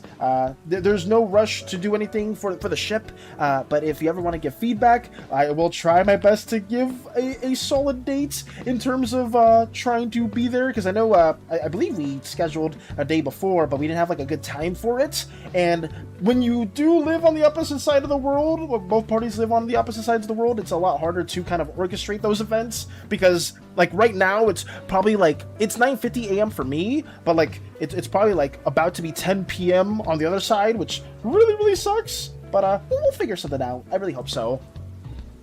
I don't have to deal with ads for a while. Taste of Oblivion, the freedom. Let's go. Shout out to Meow for that. Massive shout out to Meow for that. I will continue to keep lining up our little I guess our not little, but our big and for some people, very beautiful and intimidating Crimson Ruler! Yes! Somebody that is not in the greatest vision of some of the other Pantheon members. Those, probably more like Uzdrovi Chelka and Miriam Dynas, do not like this person, or maybe just not hate them, but they just don't probably see eye to eye in a lot of the actions that they do. Because the Crimson Ruler, shocker guys, wants to rule over as much of the universe as possible. They feel like their opinion, or I guess their view on how to like rule a kingdom is the absolute must, or it's the best way. But obviously with the other Pantheon members being very present there, they don't want their planets to be taken over by another god, especially one that is so forceful and so cruel as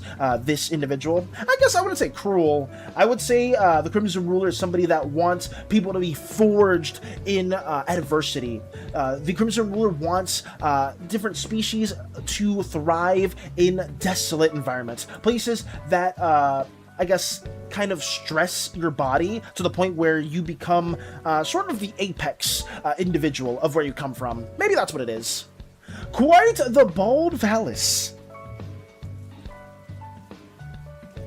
That's not even what we're doing! Why are you even talking about the baldness, Rolly? That's the first thing that you want to say every single time! It makes no sense! But also, hello, Rolly. Greetings! Welcome! Welcome on in! My glorious, glorious community member that's worked on so many amazing artworks in the past! Thank you! Thank you, thank you! Why did you wear a... It's not a yellow wig, Rolly! It's my slimy hair. Thank you. Oh my, require further elaboration. Nice. I'm experiencing lag on your and Crystal stream today is a your and Crystal stream today is a very good day. I guess everyone's having internet problems, guys, because if it's like not just like in the States, but it's like everywhere. Maybe it's the seasonal stuff, but maybe it's just internet stuff in general. Because I know some of you guys live in other countries, and you guys are still like kind of like lagging too. Yeah, we've been struggling with that as well. So I just hope it's able to get fixed for everybody. Not the quote, the sentence before it. I screwed up that sentence. As a Space Marine once said in Warhammer video games, abandon reason, no, only war. Ooh. So wait, the quote's bad? I mean, it sounds like something that would be in Space Marine. Oh, quite the bald now. My hello to you now also. Quite the bald now? Wait, why are we referring to me being bald? Wait, what the fuck is going on? What is this? I mean, we don't need to be doing that. I don't know what bald individual you may be referring to. They're not present here. No bald. Unless you're talking about like the bald redeem that the crystal has. Nothing wrong with that either. If you are a bald individual, I just myself have a full head of slimy hair, and I like to keep it and not get it ripped out by anybody. I got 5G internet. I don't expect lag. I mean, even with what 5G internet said, I guess you can still have like bad days with your internet provider, which really sucks. I'm gonna tell Crystal you called her bald. I mean, there's nothing wrong with being bald at all. Is Twitch having problems?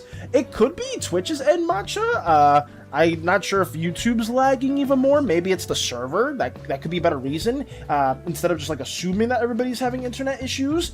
I just, I know for me, I've been DCing quite a bit, but that's because of my ISP, which sucks. I love monopolies on internet service providers. It's so wonderful, and not having any other alternate source to go to. It's so bad. I know there was another creator that was like kind of complaining about that too, because they were trying to get fiber installed into their home, but apparently they're just not able to, because for fiber to be installed into a household, it needs to either be like somewhere that's very rural, where there's like not a lot of houses, or like the neighborhood, or like the neighborhood you're within has to like agree to it, because like you are essentially just tearing up a lot of the groundwork to like install like fiber internet. But it kind of sucks, right? Like, imagine just being locked to certain providers because you just can't access them due to different restrictions. Some people, I remember in their chat, they're just saying, oh yeah, just move, forehead.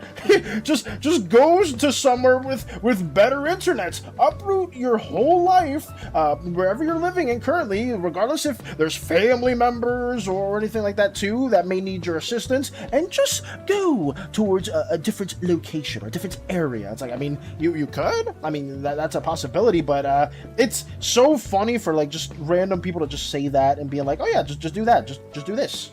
You know, no good internet, just go somewhere else. It's fine. I'm having no issues is why I'm confused. I've been having issues for the last 3 days though. Oh, you're not having any issues, Matcha? That's strange. Who's your ISP, Valis? My ISP is Spectrum. I guess it's a phone internet company that is dog shit. Some of my friends that also have Spectrum, they will tell you it is not good. It is terrible. I know, I think one of my friends, I believe Hades, has fiber internet, which is so much more consistent, but we do not have that in our area, sadly. So we are just using the ISP that is available to us, and we don't really have anything else, which kind of sucks. I think everybody can relate in some way to just having internet issues and how not fun it is at all. I remember when I started streaming, it was a lot worse, especially during the Spookathon, because during that time, my internet would just cut out like so many times during the day. Some of you guys probably remember that too. Like when I was playing Resident Evil 5 with Hades, the internet like cut out like I think 5 times in one stream, but it would like quickly go back. And the thing that I hate about it too is I don't want people to like just struggle or like get like bombarded with like going live notifications. The slime has gone live. The slime has gone live. But I can't really control it too. And I don't want to stop streaming because it's not like my internet just is hard cutting out and like it's not coming back for a long time. It was just that like it would go in and out and it would just keep like resetting the stream, which really sucked because I just had no say in the matter. I'm going to get fiber soon. Oh, nice! Let's go, Mike! That's good to hear that you're getting some fiber as well. Hopefully that helps with your internet issues that you are having. Oh, you also have Spectrum, Matcha? Wait, so Matcha, you were having internet issues the same time when I was having internet issues. What the fuck? I found out that Spectrum personally started throttling my internet. I know that because it fixed itself every time I called them and complained. Oh, shit. Okay. Yeah, that's I don't know why they do that. I remember actually somebody in my family worked for Spectrum Supports, and so maybe they do know why that's the case. But I'm not sure if that's a common occurrence with all of the internet providers where they can just throttle your internet, or like there's like a setting that they can like remotely change on your modem where it's like, oh, you're paying the premium package, okay, boop. They click a button on your like specific coded modem, and now you just have like a faster speed. I'm not sure if that's how that works, but I forgot. I remember somebody in my family used to work for Spectrum, and it was just like it was more like tech support. So not it was like not tech support. It was prevention support. So like trying to get people that were canceling the services to not cancel Spectrum. You know, like any other like phone company and whatnot, where it's like, oh, I'm trying to change phone providers. It's like, oh, but if you stay with us, we'll give you like this other phone company plan where it's like, oh, instead of paying like $100 a month, you're paying like $90 for like the first 3 months, and then you go back to like $100 to $110. And I know some of you guys probably have dealt with that. Maybe, or at least that's more of like an older person struggle. The paying bills struggle, if you will. The inevitable. It's so bad. I'm gonna have 5 Hades. I'm gonna high five Hades next time I see him. W! The fiber here is put on electricity poles and no need to dig the ground, I guess. That's interesting. Yeah, because over here, at least within my area, you do have to like pretty much just uproot the freaking ground to like install fiber, like for that to be a case. That's why like in like the Midwest region, I remember Google was like putting out fiber internet. Like they were like one of the first companies over here that I remember learning that fiber internet existed, and it was mainly within the Midwest area, and I always wondered why it was there, because I feel like so many rural areas would need that more. Not rural, urban areas would need that more, because that's probably where more people are highly populated within. And it didn't take me till pretty much a couple years ago to realize that, oh, that's because they have to uproot the whole fucking ground for it to be installed, for all these cables. Interesting. I guess you can't really do that in some neighborhoods unless they allow it, which freaking sucks. But yeah, I guess that is a little bit of an internet struggle which some people may or may not deal with. You know what I'll do? Or maybe we'll include that into the Slimeverse. We'll probably just have it to where there's a horrible fiber company that can't install it in your local area. And that'll be one of the villains that exist in the universe. Oh, also, Muck, welcome! Thank you for lurking if you're lurking, and thank you for the hydrates. It's good to see you. Thank you for being here. Let me get some water going. I hope you've been working on your TTRPG. If you do want to talk about it or explain anything that's been going on, I'm always here for that. But if you are just lurking, don't sweat it, don't sweat it. Let me drink some water.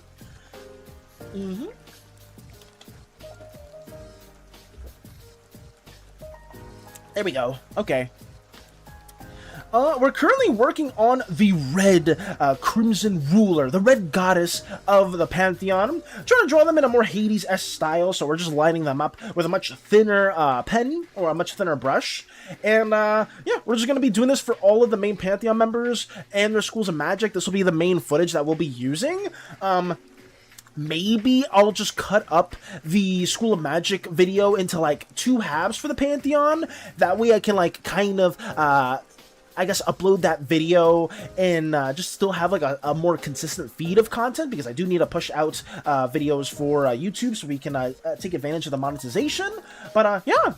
Lurking painting while watching The Mandalorian with friends at the moment? Oh, got you! Might talk another time. You're good, Mook! Don't sweat it, don't sweat it! But hopefully you're having fun painting and watching The Mandalorian. Take care of yourself! And yeah, if you want to share any TTRPG stuff that you've been working on in the future, or any of like your own world building, please throw it my way in the future. I genuinely really love and miss learning more about Terra Ciencia. It's so freaking cool. And funny enough, we were talking about TTRPGs earlier today as well. So yeah, please take care of yourself and have fun. She's looking really good. Your art's just chef kiss as always, Val. You don't gotta glaze me too much, Mike, but thank you. I'm very appreciative of the kind words. I'm just, you know, trying my best. But thank you, Mike. I will keep continuing to line this up, and probably by the end of today, they will be lined in, and I'll probably block them in 2. It'll probably be the same quality as Callahan when we did them for the Spookathon, right here, the Barbarian. So I'll have this kind of quality of rendering for the Crimson Ruler. So yeah, stay tuned for that if that's something you are a fan of. We'll probably, hopefully, be able to showcase that later on. But yeah, she is very chiseled, both figuratively and literally. Very sharp abdominals and muscle groups that can crush anything that comes in its way. It's always good to hear you like it. I love it. I absolutely love it, Muck. And I just hope that you still continue to have fun with world building, because it genuinely is one of my favorite things to see that you and everybody else do. And it's really, really nice. But please take care of yourself. Please do. Your art is always amazing. Bacha, we really don't need to be glazing me as well, please. And thank you. I mean, I appreciate the kind words, guys, but in all honesty, I just I never take criticism the best way, or not criticism, kindness the best way. But thank you, Matcha. Thank you, and thank you, Mike, as well, for the kind words. I appreciate it. I appreciate it a lot. Yeah. Welcome back, love your model. Thank you! Hey, Miss Yuki, welcome, welcome! I hope you're doing well. We are back up and running. We are working on Pantheon stuff, sharing some of our different assets that we're working on, and yeah, we have quite a few different variations when it comes to our slimy selves. When I'm really mad, I'll start glowing my bioluminescence energy. And when I just feel a bit flustered, you know, maybe my tone or my body may get a little bit more pinkish on the side, you know, that's something that happens as well. What else do I have? Actually, I kind of forgot. We have OG me, yeah, we have Valus 1.0, that's present. I think we have... And then we also have, I think, some other ones, like, if I flex really hard, I can look a lot larger, too. But it's not easy to keep up at all, I'll tell you what, it's not the best form to keep, but, you know, sometimes people be like, oh, Valus, why is it that you are so old and you look so young? Well, that's primarily because I take great care of my skin, but I can also look a lot older, too, by flexing myself. But it's not the best. It takes quite a bit of time. I think that should be everything, right? Oh yeah, we have Scaredy Valus as well, whenever things get a little bit too obnoxious, or not too obnoxious, but I gotta use my safety suit, and it takes away a lot of my hydration. And we have Diva Valus, that I didn't expect some people to be too big a fan of. That this was somebody that people really enjoyed for some reason, and I don't know why. But yeah, Diva Valus is a thing too, and there you go. I think that should be everything. Oh! Yeah. Wait, is that everything? Oh no, I think I didn't showcase the storyteller as well. Por Valus, por favor. Hey, Muya! Hello, hello! Welcome on in, it's good to see you. Welcome back. How have you been? Por favor. I think I also have the storyteller right here that I will spray myself sometimes and use some dye. Anytime we're basically reading Novo's Novo's research logs, I'll just say Novo's Giblu logs, we will have a more intimidating storyteller. And not even intimidating, it's just me trying my best to be fitting within a storytelling tone. It's not really the best variation that happens. Some of you guys may know this alternate version when I was participating in art fights. Some of you saw a more reddish coloration of me. Then this is that variation as well. But yeah, that's just some of the different ones we have. Is this PNG Tuber remix? It is, I believe it is that, Muya. I believe via YouTube Mini. It is via YouTube Mini where I just basically make a bunch of PNGs and we have this as well. Back from gym. Oh, nice. Hopefully your gym session went well. That's good to hear. But yeah, we're just working on this stuff. Muya, do you dabble in art at all? Are you an artist? Do you work on stuff? Have you shared any pieces, done any commissions? If you ever want to share any of those things, you can join our server. You do? Hey, let's go. If you ever want to share your art with the community, you can go in our server and like post it there as well. Let me do the Discord command real quick. And yeah, if that ever interests you, I would love to see your artworks one day as well, if you ever want to do that. Steals your toupee! Jan, it's not a toupee! For crying out loud, it's my actual hair! Thank you very much! Fuck my 105-day streak, ugh. Oh, were you not here yesterday, Jan? I thought you were. Or maybe you weren't here long enough? Holy, that looks so cool. Also, you ain't intimidating anyone with that. It's just, it's fine. It's not supposed to be, you know what, I did say I'm intimidating, but it meant to be, like, more serious in tone whenever reading creepypastas or anything like that. Thank you very much. But anyways, back to lining up the Crimson Ruler. If the server rule allow, that is, in terms of the rules, Muya, just anything that isn't NSFW, like you can like pretty much just post stuff that isn't NSFW or too gory. I say like too gory because I myself have like done like some like pretty like violent like animatics in the past, like with like the lords and stuff that I always show to different people. But just anything that isn't like blatantly NSFW, and you should be fine if you want to post there. You can post it in the art section. If there's other artists that you are friends with and you want to like showcase their art too, you can post that in Not My Art. And eventually I will reopen the art showcase as well, and we'll have a special art showcase section of the streams where we highlight people's works from time to time. So that's what we'll be doing too. And also, if there's ever special Slimeverse events or like Slimeverse works, we will take out the time to highlight those. One example of that is Novo's research logs, where that is such a deeply embedded Slimeverse project that sometimes we are going to try to take out the time to read those out, courtesy of Giblu. Same with Tony's comics, where she showcases more of Tala and some of her Slimeverse OCs. We will have like little different portions for those as well. How lax is the NSFW restrictions? I don't even know. I guess it's kind of like, I know Storm does very tasteful artworks. I guess I could probably see if I can find that for you real quick. That's probably like the borderline and like non-NSFW stuff that we will highlight. Let me see. Storm usually posts whatever they make. Oh yeah, I guess this is probably an example. So yeah, this is Storm, a goated artist. They made an absolute Batman cover right here, and it is, as you can see, very tasteful, so to speak.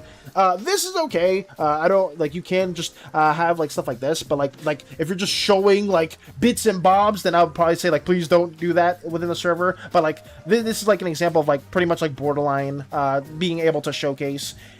So yeah, that's probably the case. Let me put that back over there. Okay.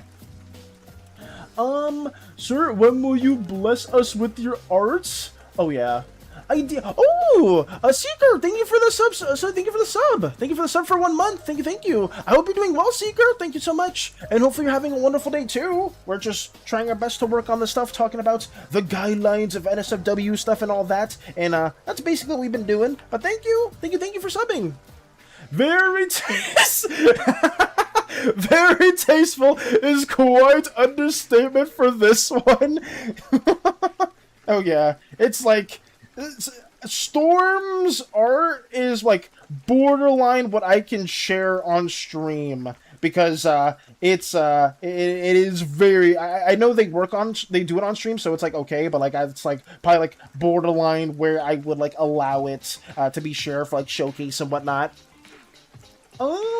Plus the melting oozes in your chapter 1 illustrations, man, those look horrifying. That is true. That is very true. Like I said before, I do like to showcase darker stories. I don't stray away from that. I know some people like more lighthearted tones too, and the Slimeverse very much condones both, I guess, themes for it. If you are like a fan of like darker stories or more lighthearted ones, you can do either or, and it's just fine. Novo's research log is an example of something that's a lot darker and more grittier, whereas I would say some of Lotus's comics and skits that happen with Lotus Slime are a lot more on like the, I wouldn't say happy-go-lucky side, because some of them can be pretty like serious too, but I feel like they're a bit more silly in context to something like Novo's research logs or the fan fiction that Hollow worked on a long time ago. You're a plushie at best. What is this? Your toupee is very stealable, and it's very portable and detachable and delectable. I don't know whose toupee you're taking, Jan, but it's not mine. Thank you. Okay. Let me see. I should work on art today. Hopefully you can, Matcha. Oh, Matcha, I know you put this on your profile too, and I wanted to make it known, but if you are open to commissions, Matcha, you can post your commission info in one of the threads we have as well. So I usually like to have that in case some people want to support the community and they want to like like support like a specific artist within here. So if you have any commission information that you want to post on our server, please go to the Discord server, and there should be a thread that some people have posted some of their information before. Threads, let me see, it should be, damn, it's quite a bit down, so it'll probably go back up if you do post emergency commissions. No. Wait, where is it? I could have sworn it was here somewhere. Damn, I guess it hasn't been updated in quite some time. Holy crap, there's so many. Okay, you know what, Matcha? I guess, you can make a new one, or maybe I should like pin that one, because I feel like I want to support you guys, and I didn't know so many people did threads. Damn, that's a little odd. Sorry about that one. I guess you can post it too in somewhere else as well. Also, what time is thine time zone, sire? Our time zone is Eastern Standard Time, so it is currently 10:14 a.m. over here. What time is it where you're at? Oh, also, Molt Fandom Guy, thank you for the follow. Thank you. Hopefully you're having a wonderful time, and please take care of yourself as well. For some reason, my alerts aren't working too well, but thank you. I shall, Leon, I shall lock in. Thank you. Thank you for the follow. Wait, what was said? Oh yeah, so you are into D&D and stuff, right? Do you mayhaps also dabble in Magic the Gathering? Yes, I do, Moya. I used to play Magic competitively. I was not like the best at it. I got to Mythic rank in Magic the Gathering Arena, and I used to play like a bunch of Esper decks, because that was like one of my favorite archetypes to play. Outside of Esper, I would play Azorius mid-range. Those were like two like of my favorite archetypes. But I'm a big D&D fan, yeah. I'm a huge D&D fan. I've worked on various characters for my party and some other parties too. The current character that I'm playing as is Jana. Obviously, Jana is my character that was giving another shot at life, because they were originally Angela de la Muerta. Let me see if I can share Angela's first form. But we had Jana there, and we had Angela right here. Basically a a Latin American Day of the Dead inspired character because Eternity is our DM, and the main theming for that campaign was everybody had to be some form of undead character. And I am not surprised that was the thing that I said, but that's okay. Thank you for the redeem. 9 p.m. for me, so standard gamer. Oh yeah. Oh, 9 p.m. for you, Muya? Are you like I mean, you don't have to dox your country or anything, but like, are you like within like the Vietnam or Philippines area, or like somewhere like within Southeast Asia? Because I know at least for I can tell what time it is for Crystal, because she lives in the Philippines, and it's usually the same time for me, just inverted pretty much. So like it's 10 a.m. over here. So over there, it's just 10 p.m. So that's why I can kind of like get a good guesstimate of it. Southeast Asia, got you. Hopefully you're doing well then over there too. Hopefully the weather is not beating your ass, because I know at least in the Philippines, Crystal's been telling me it's been so freaking hot, and it's just always really hot over there. So hopefully for you guys, it's not like too bad, or at least you're able to like be within like a well-conditioned area. See, for me, I'm EST as well. Gotcha, Matcha. So it's around the same time, or it's the same time for both of us. Valis for sure knows how to draw beautiful ladies. I mean, at the very least, guys, I hope I'm drawing different body archetypes, you know? I mean, Angela in her first form, and when she does die and become Yana over here, because Yana and Angela are the same person. They are supposed to have very similar proportions. That's the reason why they look like this.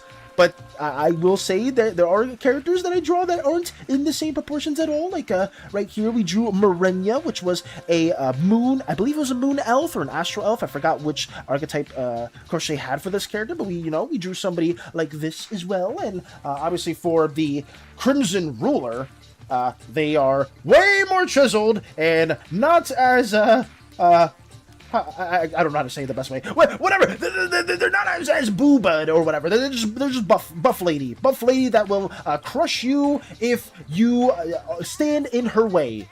Why did I say it like that? Valis, can you just say it in a way that isn't just weird? Why say it like that? Sorry guys. I need to work on this. Sorry, I'm going too many side tangents. I think that's a better way. See, in my country, I'm just embracing the weather nowadays because I ain't fighting against it. Not you.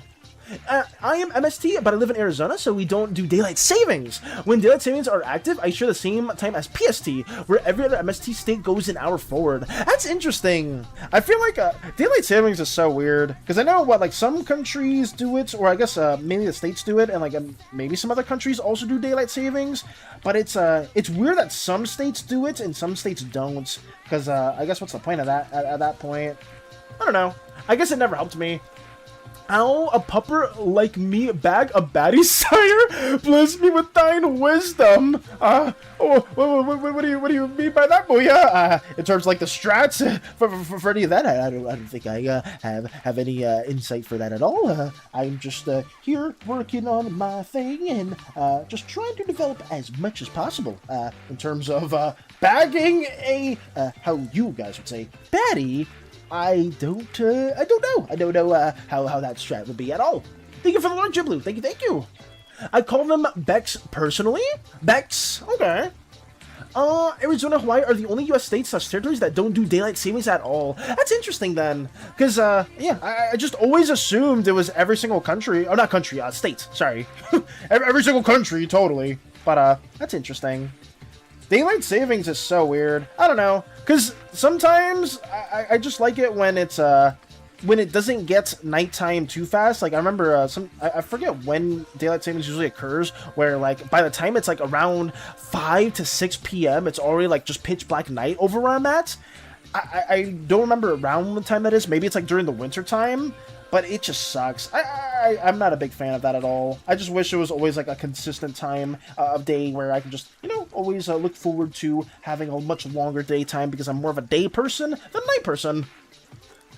Winter. Yeah, I guess it is winter then. Okay. It feels like that's what it is. It's usually wintertime where the sun goes down around 5 to 6. Yeah, that sucks. I guess, if you live in, like, a hotter state, it's not that bad, right? It's like, oh, like, I can enjoy more of the afternoon without it being scorching hot. Unless you live, like, really deep in the south, and it's like, holy fuck. Like, I remember, one time I went to the theme parks, guys, and it was 11 p.m. and it was like 80 plus degrees Fahrenheit. And I'm like, how the hell can it be this, how can it be this hot when it's just like 11 p.m.? Like, I don't understand. But, that's just the climate for you. They are doing away with daylight savings. Are they actually, Masuki? Like, for every state? Is that what's happening? Or is it just like a certain states, or the state that you live within? Because, if that's the case, honestly, I think that may be for the better. I feel like it is, but, maybe some people are very against it. I don't know. Me in the corner, I like daylight savings. Why do you like daylight savings, Mika? What's, the reasoning for it? I don't know. I would like to consistently, like, have the same amount of sunlight every day, at least for me, and preferably the same amount of sunlight where it's not like 6-ish p.m. where it's nighttime, because that is super obnoxious. All states except Arizona because they don't have it. Okay, damn, so they're making that for every state then. I didn't even know. That's an interesting patch note. Why the fuck did I say like that? Yes, the patch notes for the daylight savings is quite interesting. Everybody just cringed at the sound of that. Why did you do that? Oh god. It's like, yeah guys, the winter update is gonna be kicking everybody in the teeth when they change the temperatures. Yes, the patch notes for Earth. You know, the dinosaur meta was pretty strong, like the T-Rex, the Tyrannosaurus Rex meta, until like the meteor update came out. Oh god, it's horrible. Patch note just dropped. How does one find the motivation to keep streaming, sire? Bless me with thine wisdom? To keep streaming? What do you mean by that, Muya? Oh, no, Muya, do you stream your artworks as well? Is that what you do? I think, in terms of motivation, I'm a very strong advocate for not, trying to find sources of motivation. I am a very strong advocate for creating a drive, you know, because if your motivation is just like that form of energy that'll get you like up in the morning some days to like really do something, but motivation is fleeting and can kind of go away. Something that is really that I highly encourage is to find a really strong drive, a really strong goal that you have in mind that you want to like accomplish for a certain date, a certain time frame, and having that being your main factor that is kind of driving you forward or like pushing you to continue streaming, I feel.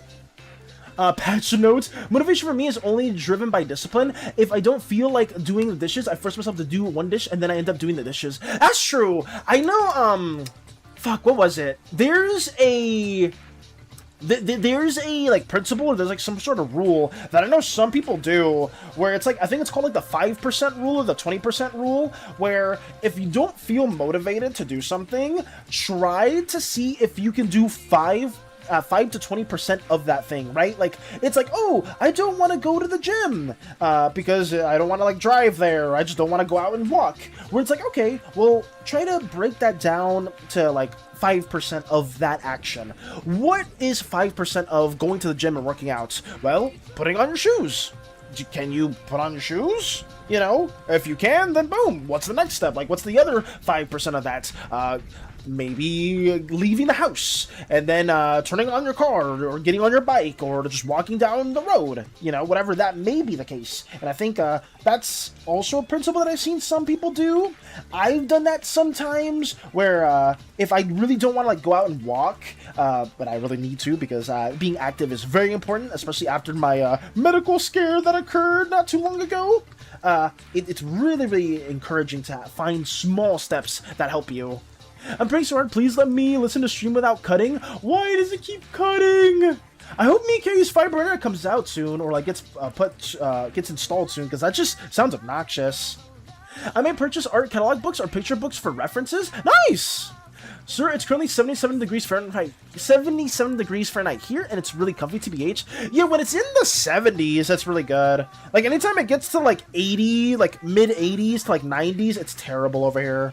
But, like mid to low 70s is really good, at least over here. I know for some northern states, or people, like, from the north, will, like, feel, like, 77 degrees Fahrenheit. They'll be like, damn! This shit hot as fuck! I can't be outside for too long. Meanwhile, like some people in like the south, if it's like 70 degrees on the spot, people will be wearing hoodies and stuff, and they'll be like, "Oh fuck, it's cold." I guess it's just depending on where you're from and like where you're acclimated to.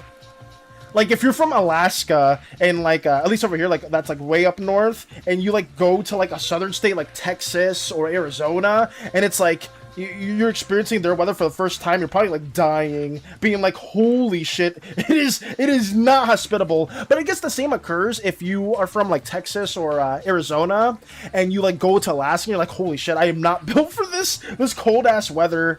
Yeah, I guess that's just for anybody.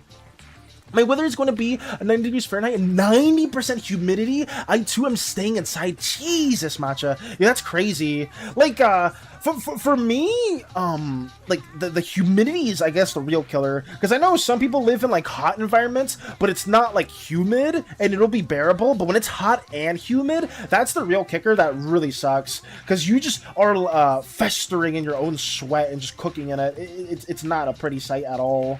Dry heat is a lot more tolerable, but humid heat is the worst.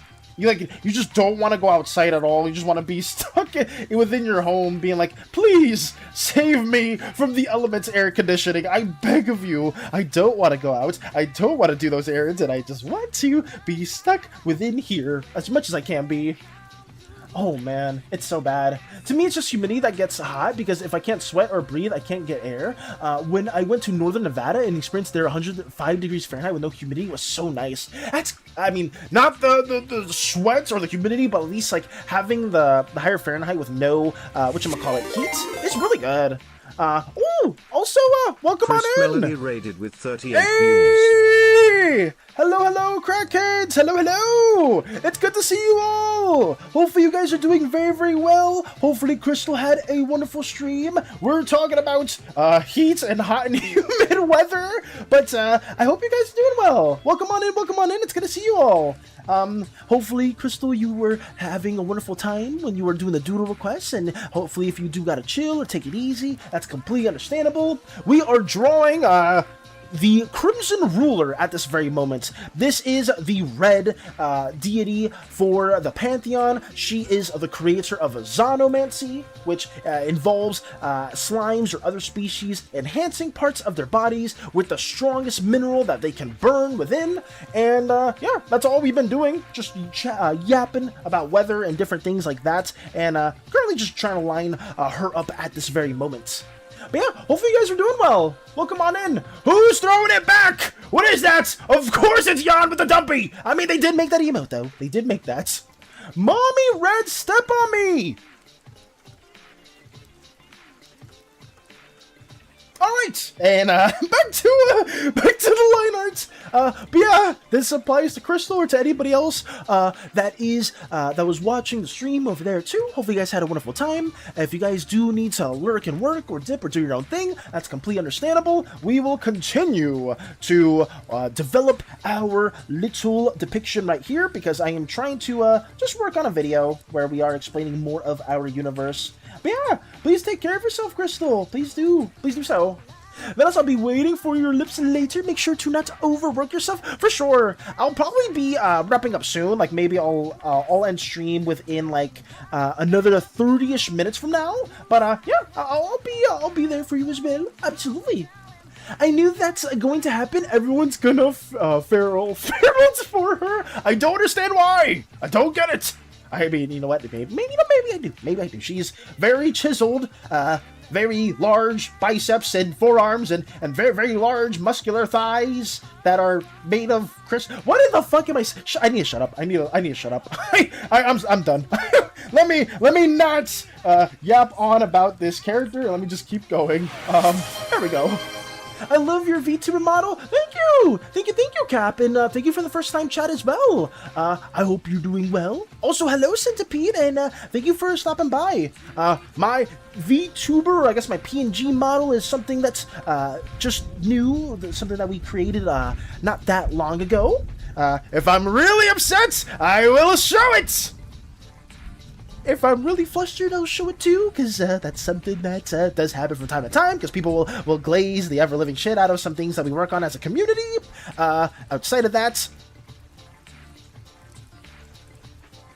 we have our original model too that's looking in the wrong direction for no good reason, and I can also flex as a slime, for those of you that don't know.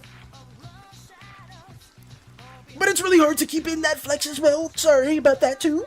But yeah, we have some variants that are present, and I have my safety suits that a lot of people are very, very not keen on, because apparently I look very dried up. I'm sorry that the safety suit takes a lot of moisture out of my body. It's not something that I'm too much of a fan of, but it helps me not be as afraid. That's all. Where's Uma Valis? We have Diva Valis right here too. You know, if in case we are feeling a bit more lavish, some of the funds did go into our Diva variant, so we will have to make that up. But trust me, guys, it's an investment. I promise you all, Diva Valis will make their money back at some point. You know, we'll just have to slay a bit better. It's all. But yeah, that's all that we have that is present. So yeah. They're so cool. Thank you, Cap. Thank you for the kind words, and I hope that you're doing wonderful. I really hope so. I appreciate the first time chat, and like I said, with anybody here that is stopping by from Crystal Stream, or anybody that is just watching right now, if you guys got a dip or lurk and work, just please do so. I don't mind at all. We are just trying to lock in, draw this goddess in a Hades 2-esque art style, kind of like what we did before with Nephrodite right here, the goddess of the core way. The afterlife for our universe, and the Observer, somebody that people either really love or really hates, and I myself have my own opinions on them.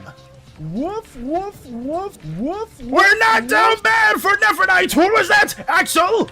Oh, god damn it! I go lurking. Take care, Lotus! Take care. I'll dip into the forbidden rant. What in the fuck are we typing? What is this? What the fuck?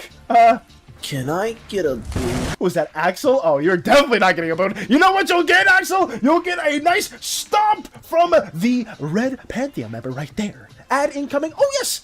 Sorry.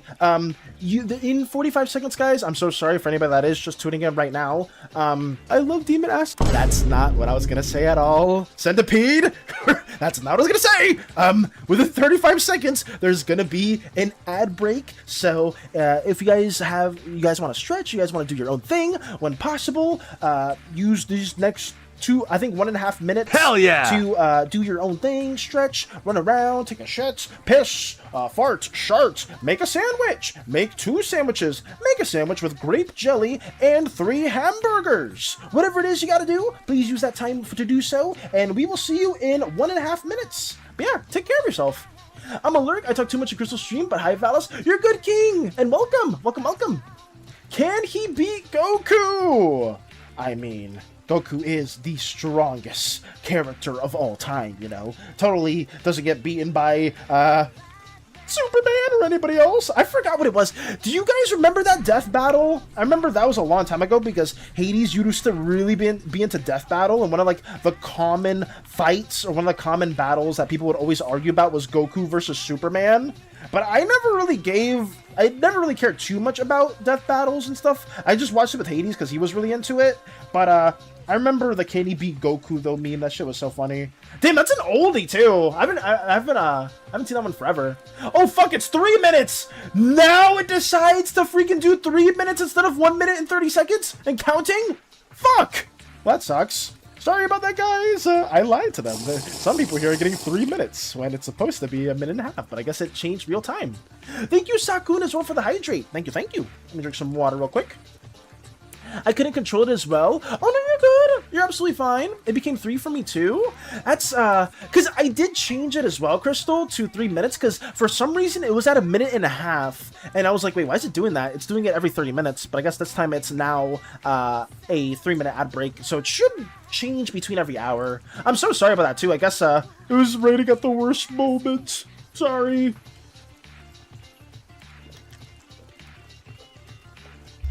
Thank you for the hydrate, Sakun. Thank you.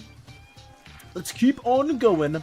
I love how Linky Eldritch Shadow V is used for immense hatred and censorship. What are you talking about, this Eldritch Shadow Valis? I still don't know who you guys are talking about. Oh god. Muya asking the real questions. Centipede, how have you been? This guy's massive. For nothing, massive indeed. Welcome, Cap, for the new viewers alike. Anybody that's new here. Welcome for returning viewers like Centipede and Lotus and anybody else. And yeah, just welcome everybody. Let's see what we can do for the massive. I need to make new redeems for that too. Maybe there's some ideations we can go for.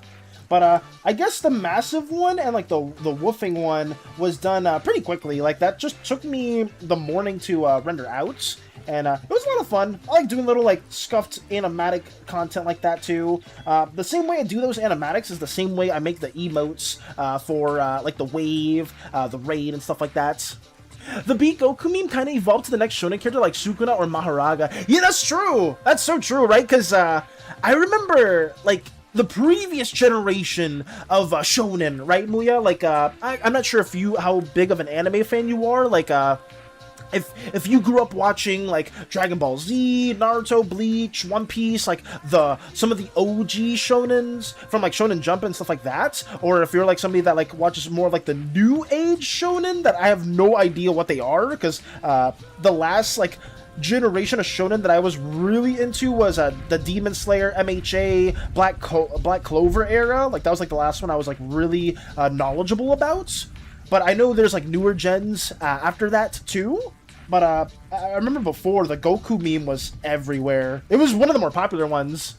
Oh, also welcome back from the ad break, guys. Hopefully you guys are chilling. Sorry that I lied to you guys and it was a 3-minute ad break. I promise you guys it was a minute and a half before, but it just it changed midway, unfortunately. I'm gonna grab you to the Uma fandom. What the fuck?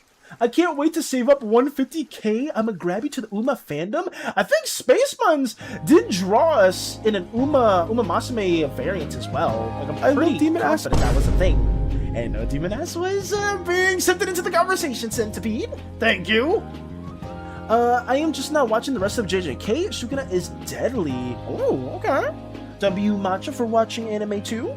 Like I said, the last one I watched was Gachikura, but I haven't seen too many other animes outside of that, which kind of sucks because I know there's been a lot of really good ones that people have been recommending. I guess this doesn't really count, but I did watch Belle and Scarlet, two animation movies, like anime-like movies or Eastern movies that I was a big fan of. I watched them with Crystal and some other people, and they were really, really good. Belle, I watched it originally for Scarlet, but when I realized that the director, or at least when Crystal told me that the director was the same one that made Belle, and I believe it was Wolf Children. I think Mike talked about Wolf Children, if I'm not mistaken. And there was another movie that I remember that they made that I saw like when I was really young. Watching through Belle was incredible. I cried up through. I mean, I don't know if you guys want spoilers, but there was a certain song or certain moment in the movie that was really heartfelt that made me cry. It was a really, really good movie. I highly recommend watching Belle. Thank you, Chris, for making me watch that with you. It was so good.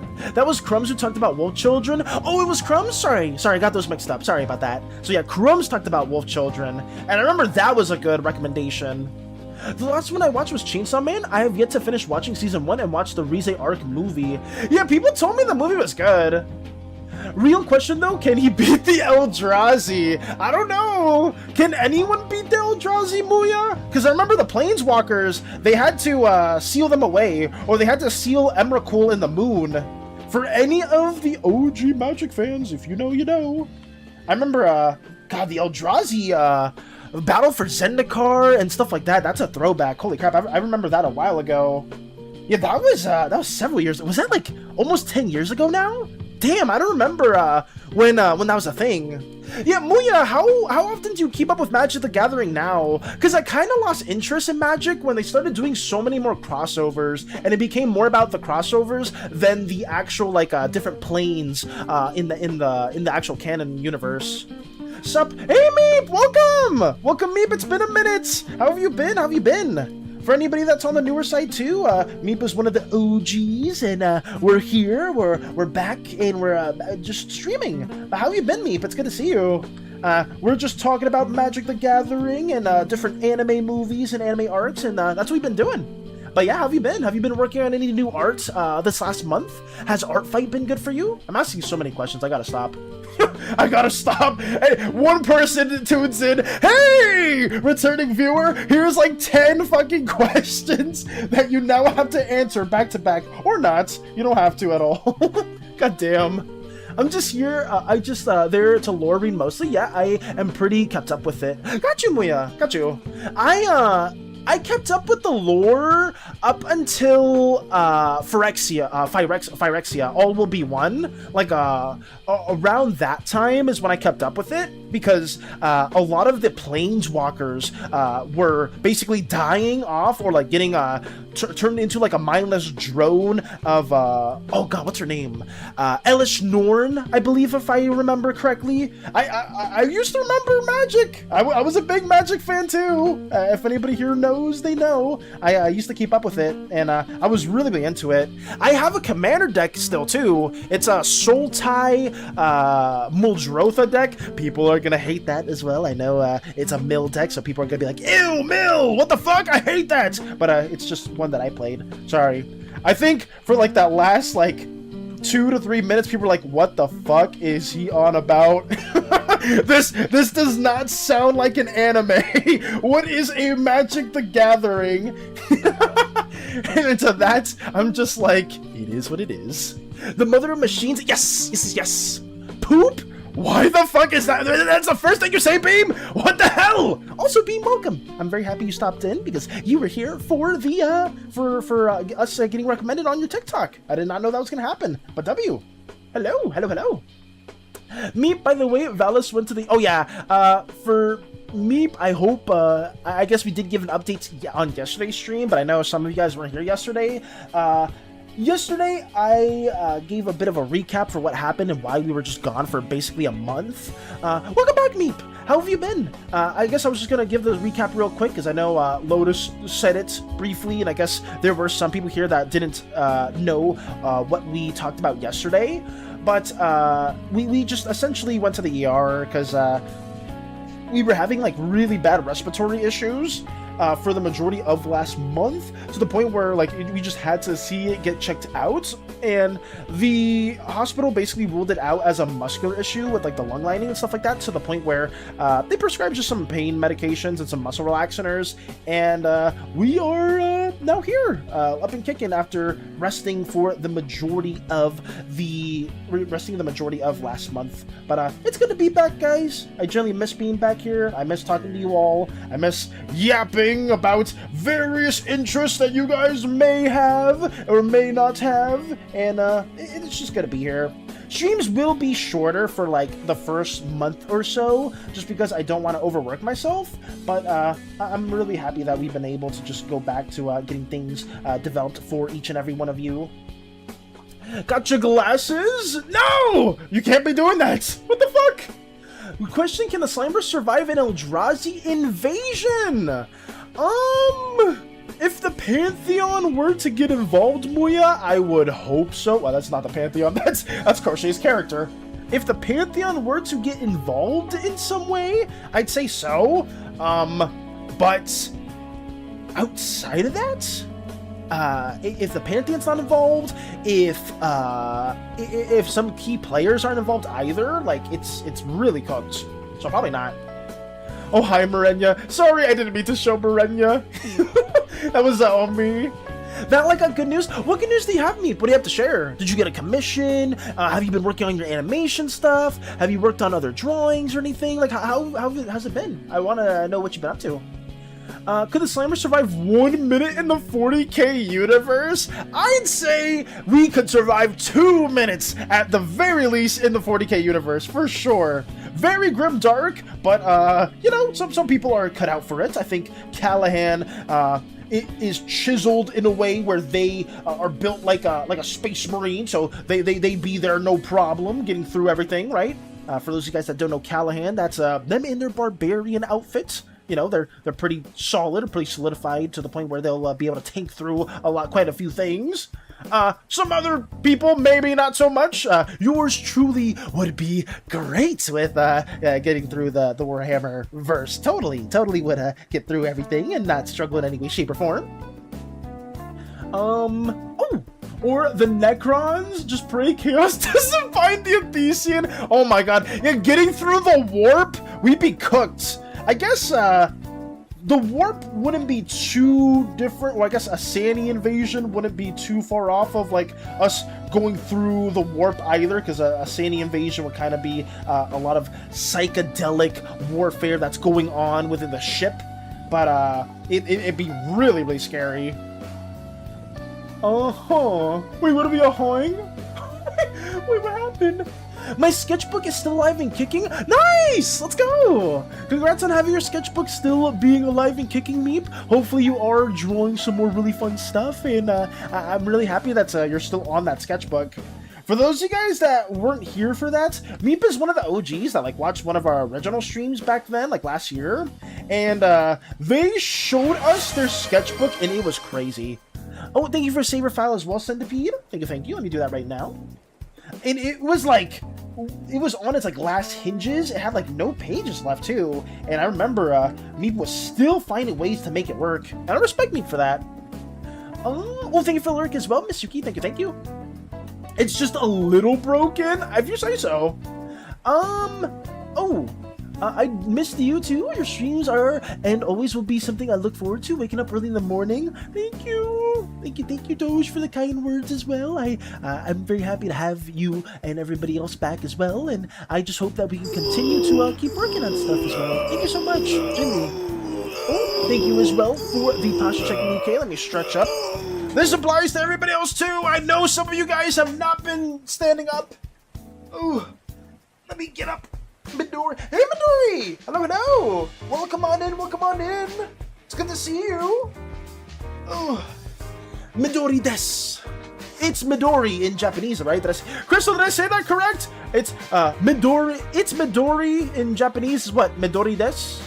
Right? Des, like desu? I don't say the desu part. I'm trying to learn Japanese, guys, but all I've been getting info from is ocha, mizu, mizu to ocha,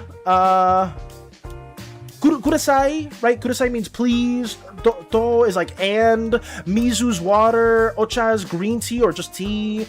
Gohan. I didn't know this, guys. Gohan is rice or like a meal. Like for any of my Japanese speakers out there, that's what it means this whole time. You're telling me Goku named his son after rice or a meal? I mean, I guess that's fitting for Goku to do, but I just did not know that. Ocha desu ka? Fuck, I don't know that. Shit! Damn it! I didn't get that far in the Japanese lessons. Fuck. Yeah? That's crazy. Hey, Jazz! Hello, Jazz! He's drawing a pretty lady. Yes, we're drawing the red deity, the crimson ruler at this very moment in a Hades art style. And yes, she's very chiseled. Very, she can crush anything she sees. Why? Nope. Just don't. That's all. But yeah. Yes, that's what it is. Why do you think there's names like Kakarot or Vegeta? Carrot, vegetable. What?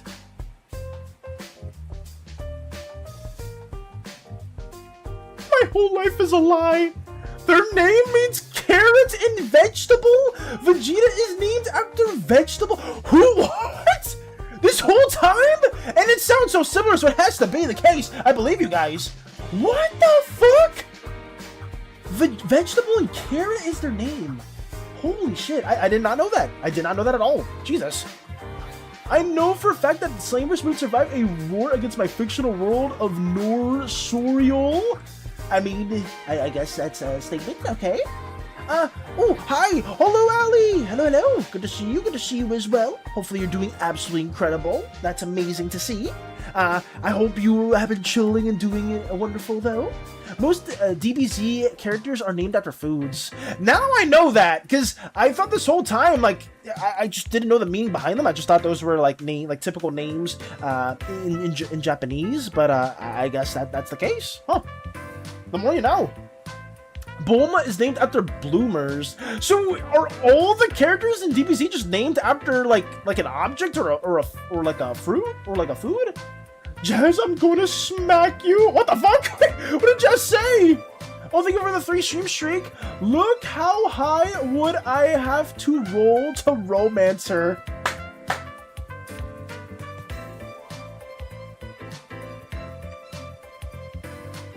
I'll say this in the best way possible, Jazz.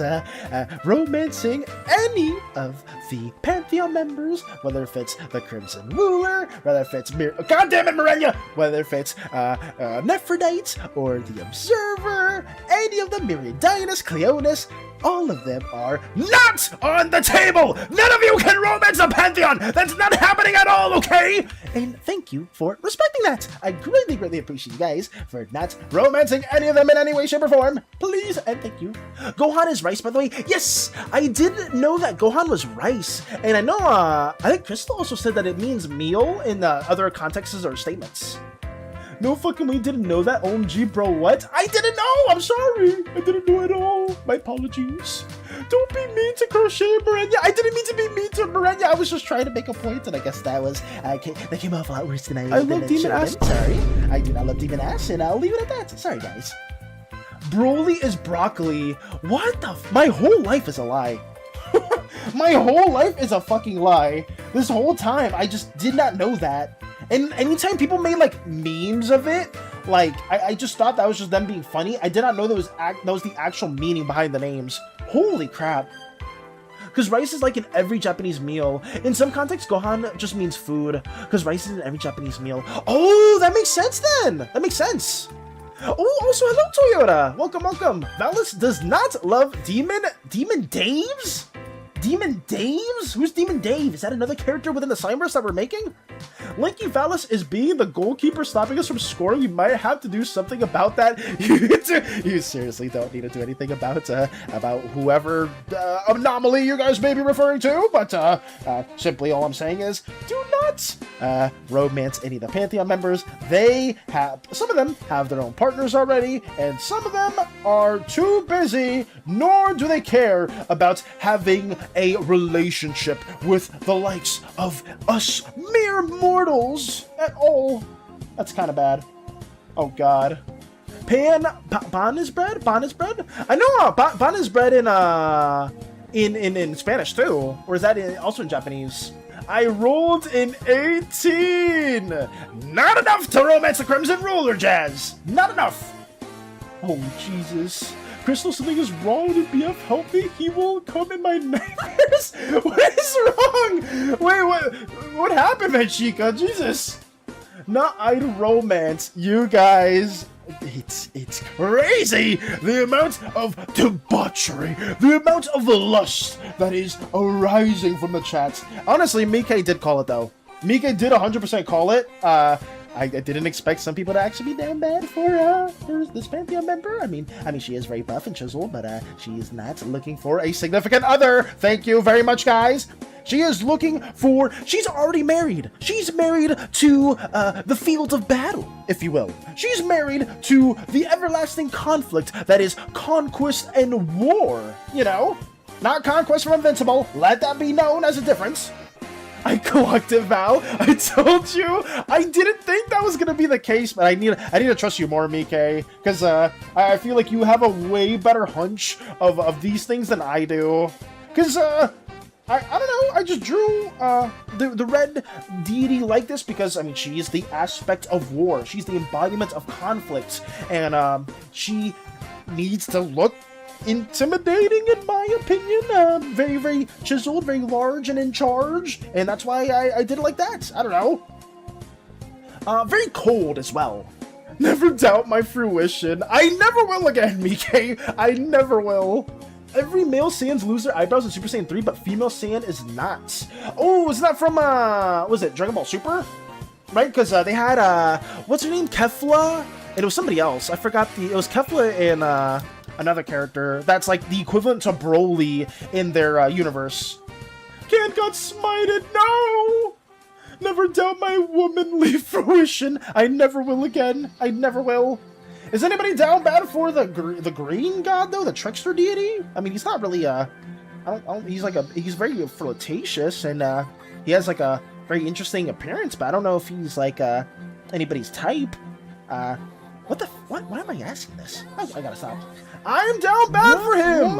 Woof. Lotus, you're down bad for almost every character in the Slimeverse. What do you mean you're? That's not even surprising anymore. That's fine. It's okay.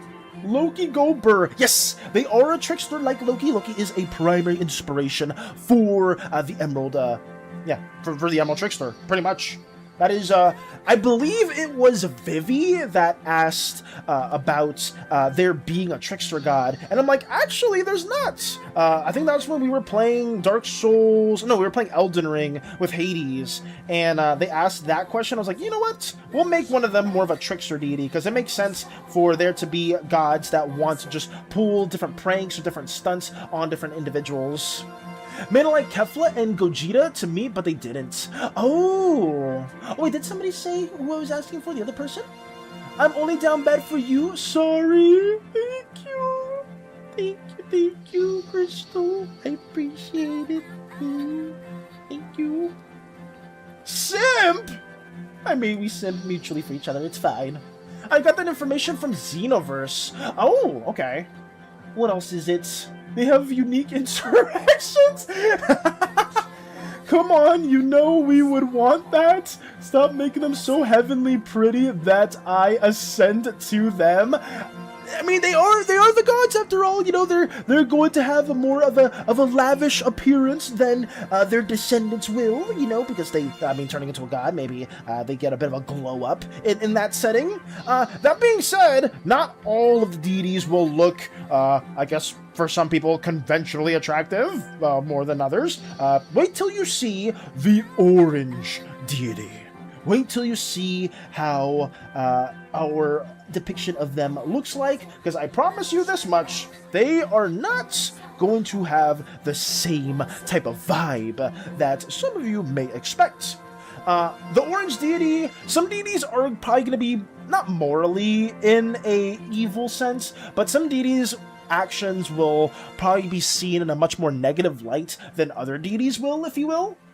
Right, like Crimson Ruler, for an example, like she is, by some people's accounts, seen in a more evil light, even though she just holds her she doesn't really hold the same type of morality. She views that conquest and the strongest of species will arise through different forms of conflict, and if she sees, I guess, the Crimson Ruler would be like, oh, Mirian Dynas's people, nothing but just ever so loving dreamers that do nothing in their wake. I despise these loathsome, sluggish individuals. Same with the blue deity, right? Because the blue deity, a lot of the slimes there are very slothful. They're very lazy. They don't do too much in those like, so she probably wouldn't gel well with the blue deity as well. She would hold very negative opinions on them, as opposed to maybe certain other slimes that are much more active. Purple slimes in particular are one of the groups that the red deity actually holds a lot of respect for, because purple slimes are always actively doing something, and same with green slimes too. So she holds a lot of admiration for other key players that are trying to do things within the universe. Gotenks is like, oh no, our dads fused. Oh god.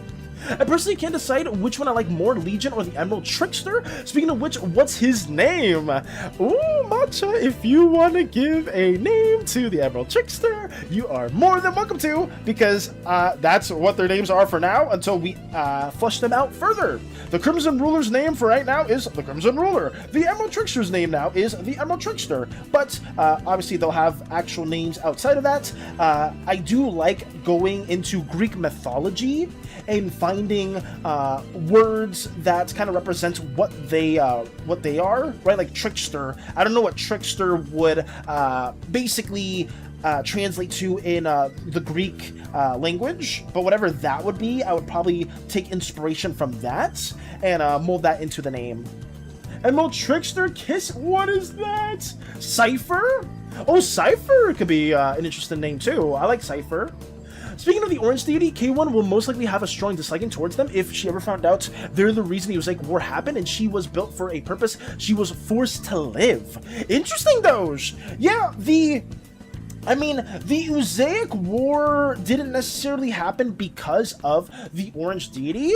The Usaic War happened because of two leaders within Uzaius. That being the leader of Faerun, Ajar Sid, and the leader of the Dex Militarum.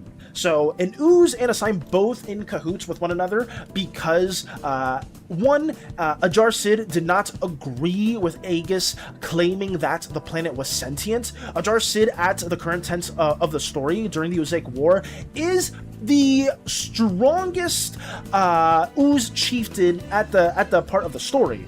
But, so they themselves have been chieftain for the longest period of time, and they've eaten the most corpus fruits out of any of the other chieftains. So they've never gotten visions of Uzaius being sentient. They've never heard that the planet itself is alive in that sense. So what is this random Teldrin chieftain to call the planet being alive? They've never received such a vision for certain reasons, because Ajar Sid is very conquestive or very territorial and very harsh in their rule.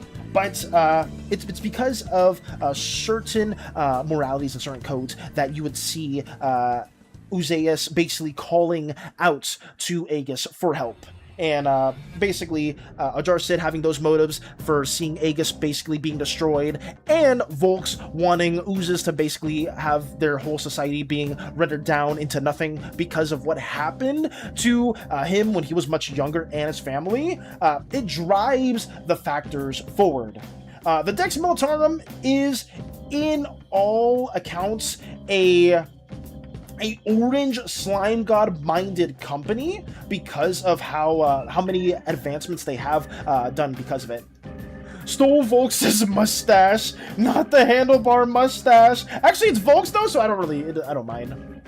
Hey, yeah, like what said Crystal? Oh, I got a fart BRB.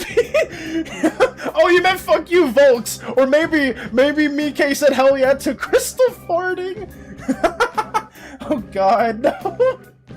Yeah, there's a reason he'd be pissed at Aegis. It's a mix of I didn't see these visions, so she's lying, and why her, not me. Absolutely. Abso-freaking-lutely. And you will see this too, for not just Crystal, but everybody.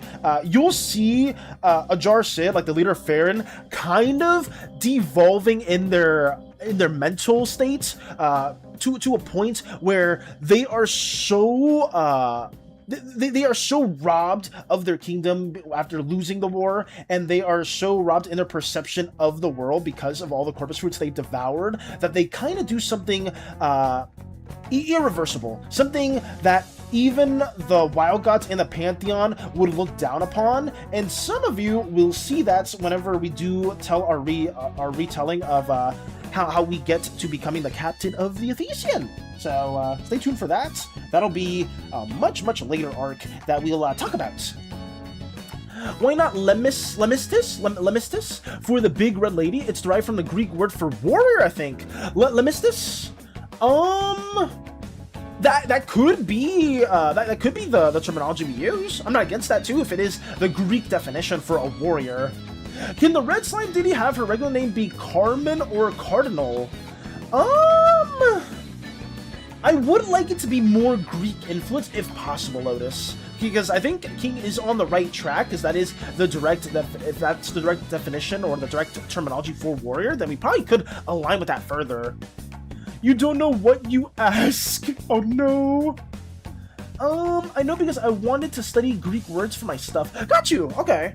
Yeah, we may just lean towards that name. I'm not gonna confirm anything just yet, but I think if that is the word for warrior, then maybe we will just like call them Lemistus. I think that'd be kind of cool. Cooler is cooler. Facts.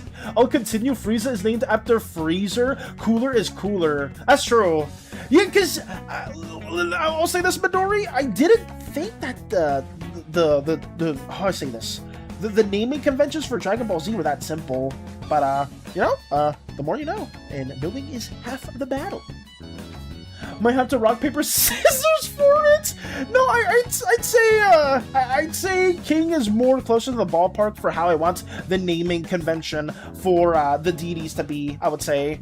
I think this should be a little bit better. Yeah, I'm gonna be also going soon too, guys, because I realized that while I am very much enjoying streaming right now, and I could go for a lot longer, I feel I don't want to overexert myself. So I am sorry that some of the streams are being shorter than usual, but I promise you this much, guys. I am trying to rest. I am trying not to overwork myself, so I don't have another incident occurring where I'm just gone for another month because I feel like I can't breathe properly and I'm just gonna have like a heart attack or anything. So I'm gonna leave it at this. I'm gonna line this up today as well. So come tomorrow, you guys will see Limitus, something with an L. You will see her rendered tomorrow, and we will try to work on our Emerald Trickster. Think of names, guys. If you want to think for the Emerald Trickster as well, what he is going to be tied to or anything, throw that our way as well. I'm going to be open to all that. I wanted to thank anybody that recently followed too. Shout out to the newcomers as well. Muya, who joined recently. Shout out to everybody else that's been sticking with us for as long as you guys have been. I'm super sorry that usually we stream for like 4-ish hours, but I don't want to exert myself. I know I repeat myself too much, so I won't say it. I'll just leave it at that. But thank you for streaming, Bao. Thank you for tuning in, Midori. Thank you, Jaylee, for everybody from Crystal's community that stopped by to say hello. That means a lot too. Shout out to Crystal, the goat as always. And yeah, who is live right now? Who can we raid into? Is it Pancrep again, or is anybody else that we can raid as well? I think who is live? Who are options? Is Jiblu here? Take care of yourself. Yeah, I have a suggestion if needed. If you have a suggestion, Crystal, yeah, we can give us the right suggestion. I don't mind at all. Thanks for the stream. Bye, Valis. Take care, King. Take care of yourself. Take care of yourself, and hopefully we meet again. Thank you as well, guys, that have been supporting us with the gifted subs as well.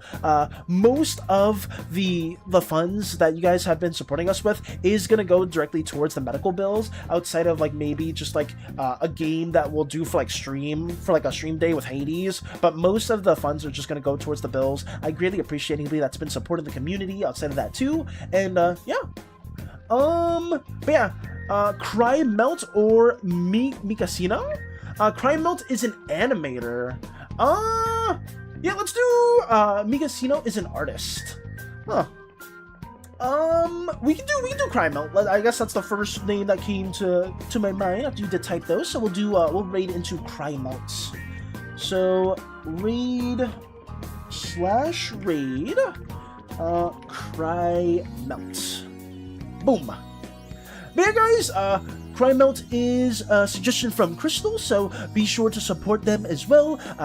Crystal says they do animation, so check out their content too. Yeah. What the heck? Oh, never mind. Wait a minute. Why is my stream streak still 1? Oh, was it freaking out? I'm sorry to hear that too. Oh, Aaron was live as well. Oh, we could have raided to Aaron too. Sorry about that. But yeah, we'll raid into Cry Melt.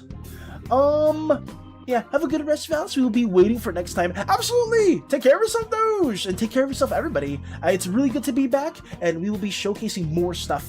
Bye, Val. Yeah, take care, take care. Get some rest. I will do so. I very, very much will do so. Crystal, get the raid message ready, and we will just start the raid, if possible. Or I'll do Valis. Oops, wait, didn't work. Valis raid. Hey, yo, Cry Melt. Thank you, thank you, thank you. Okay. But yeah, guys, please take care of yourselves. Stay oozy, gooey, slimy, sticky, jelly, goopy, whatever you prefer. I will talk to you all in the near future. And, yeah, take it easy. Raid now. Goodbye. Farewell, farewell. Till next time. What? Dami, Mommy, Red Goddess, what are we saying? What the fuck is that? No, shut.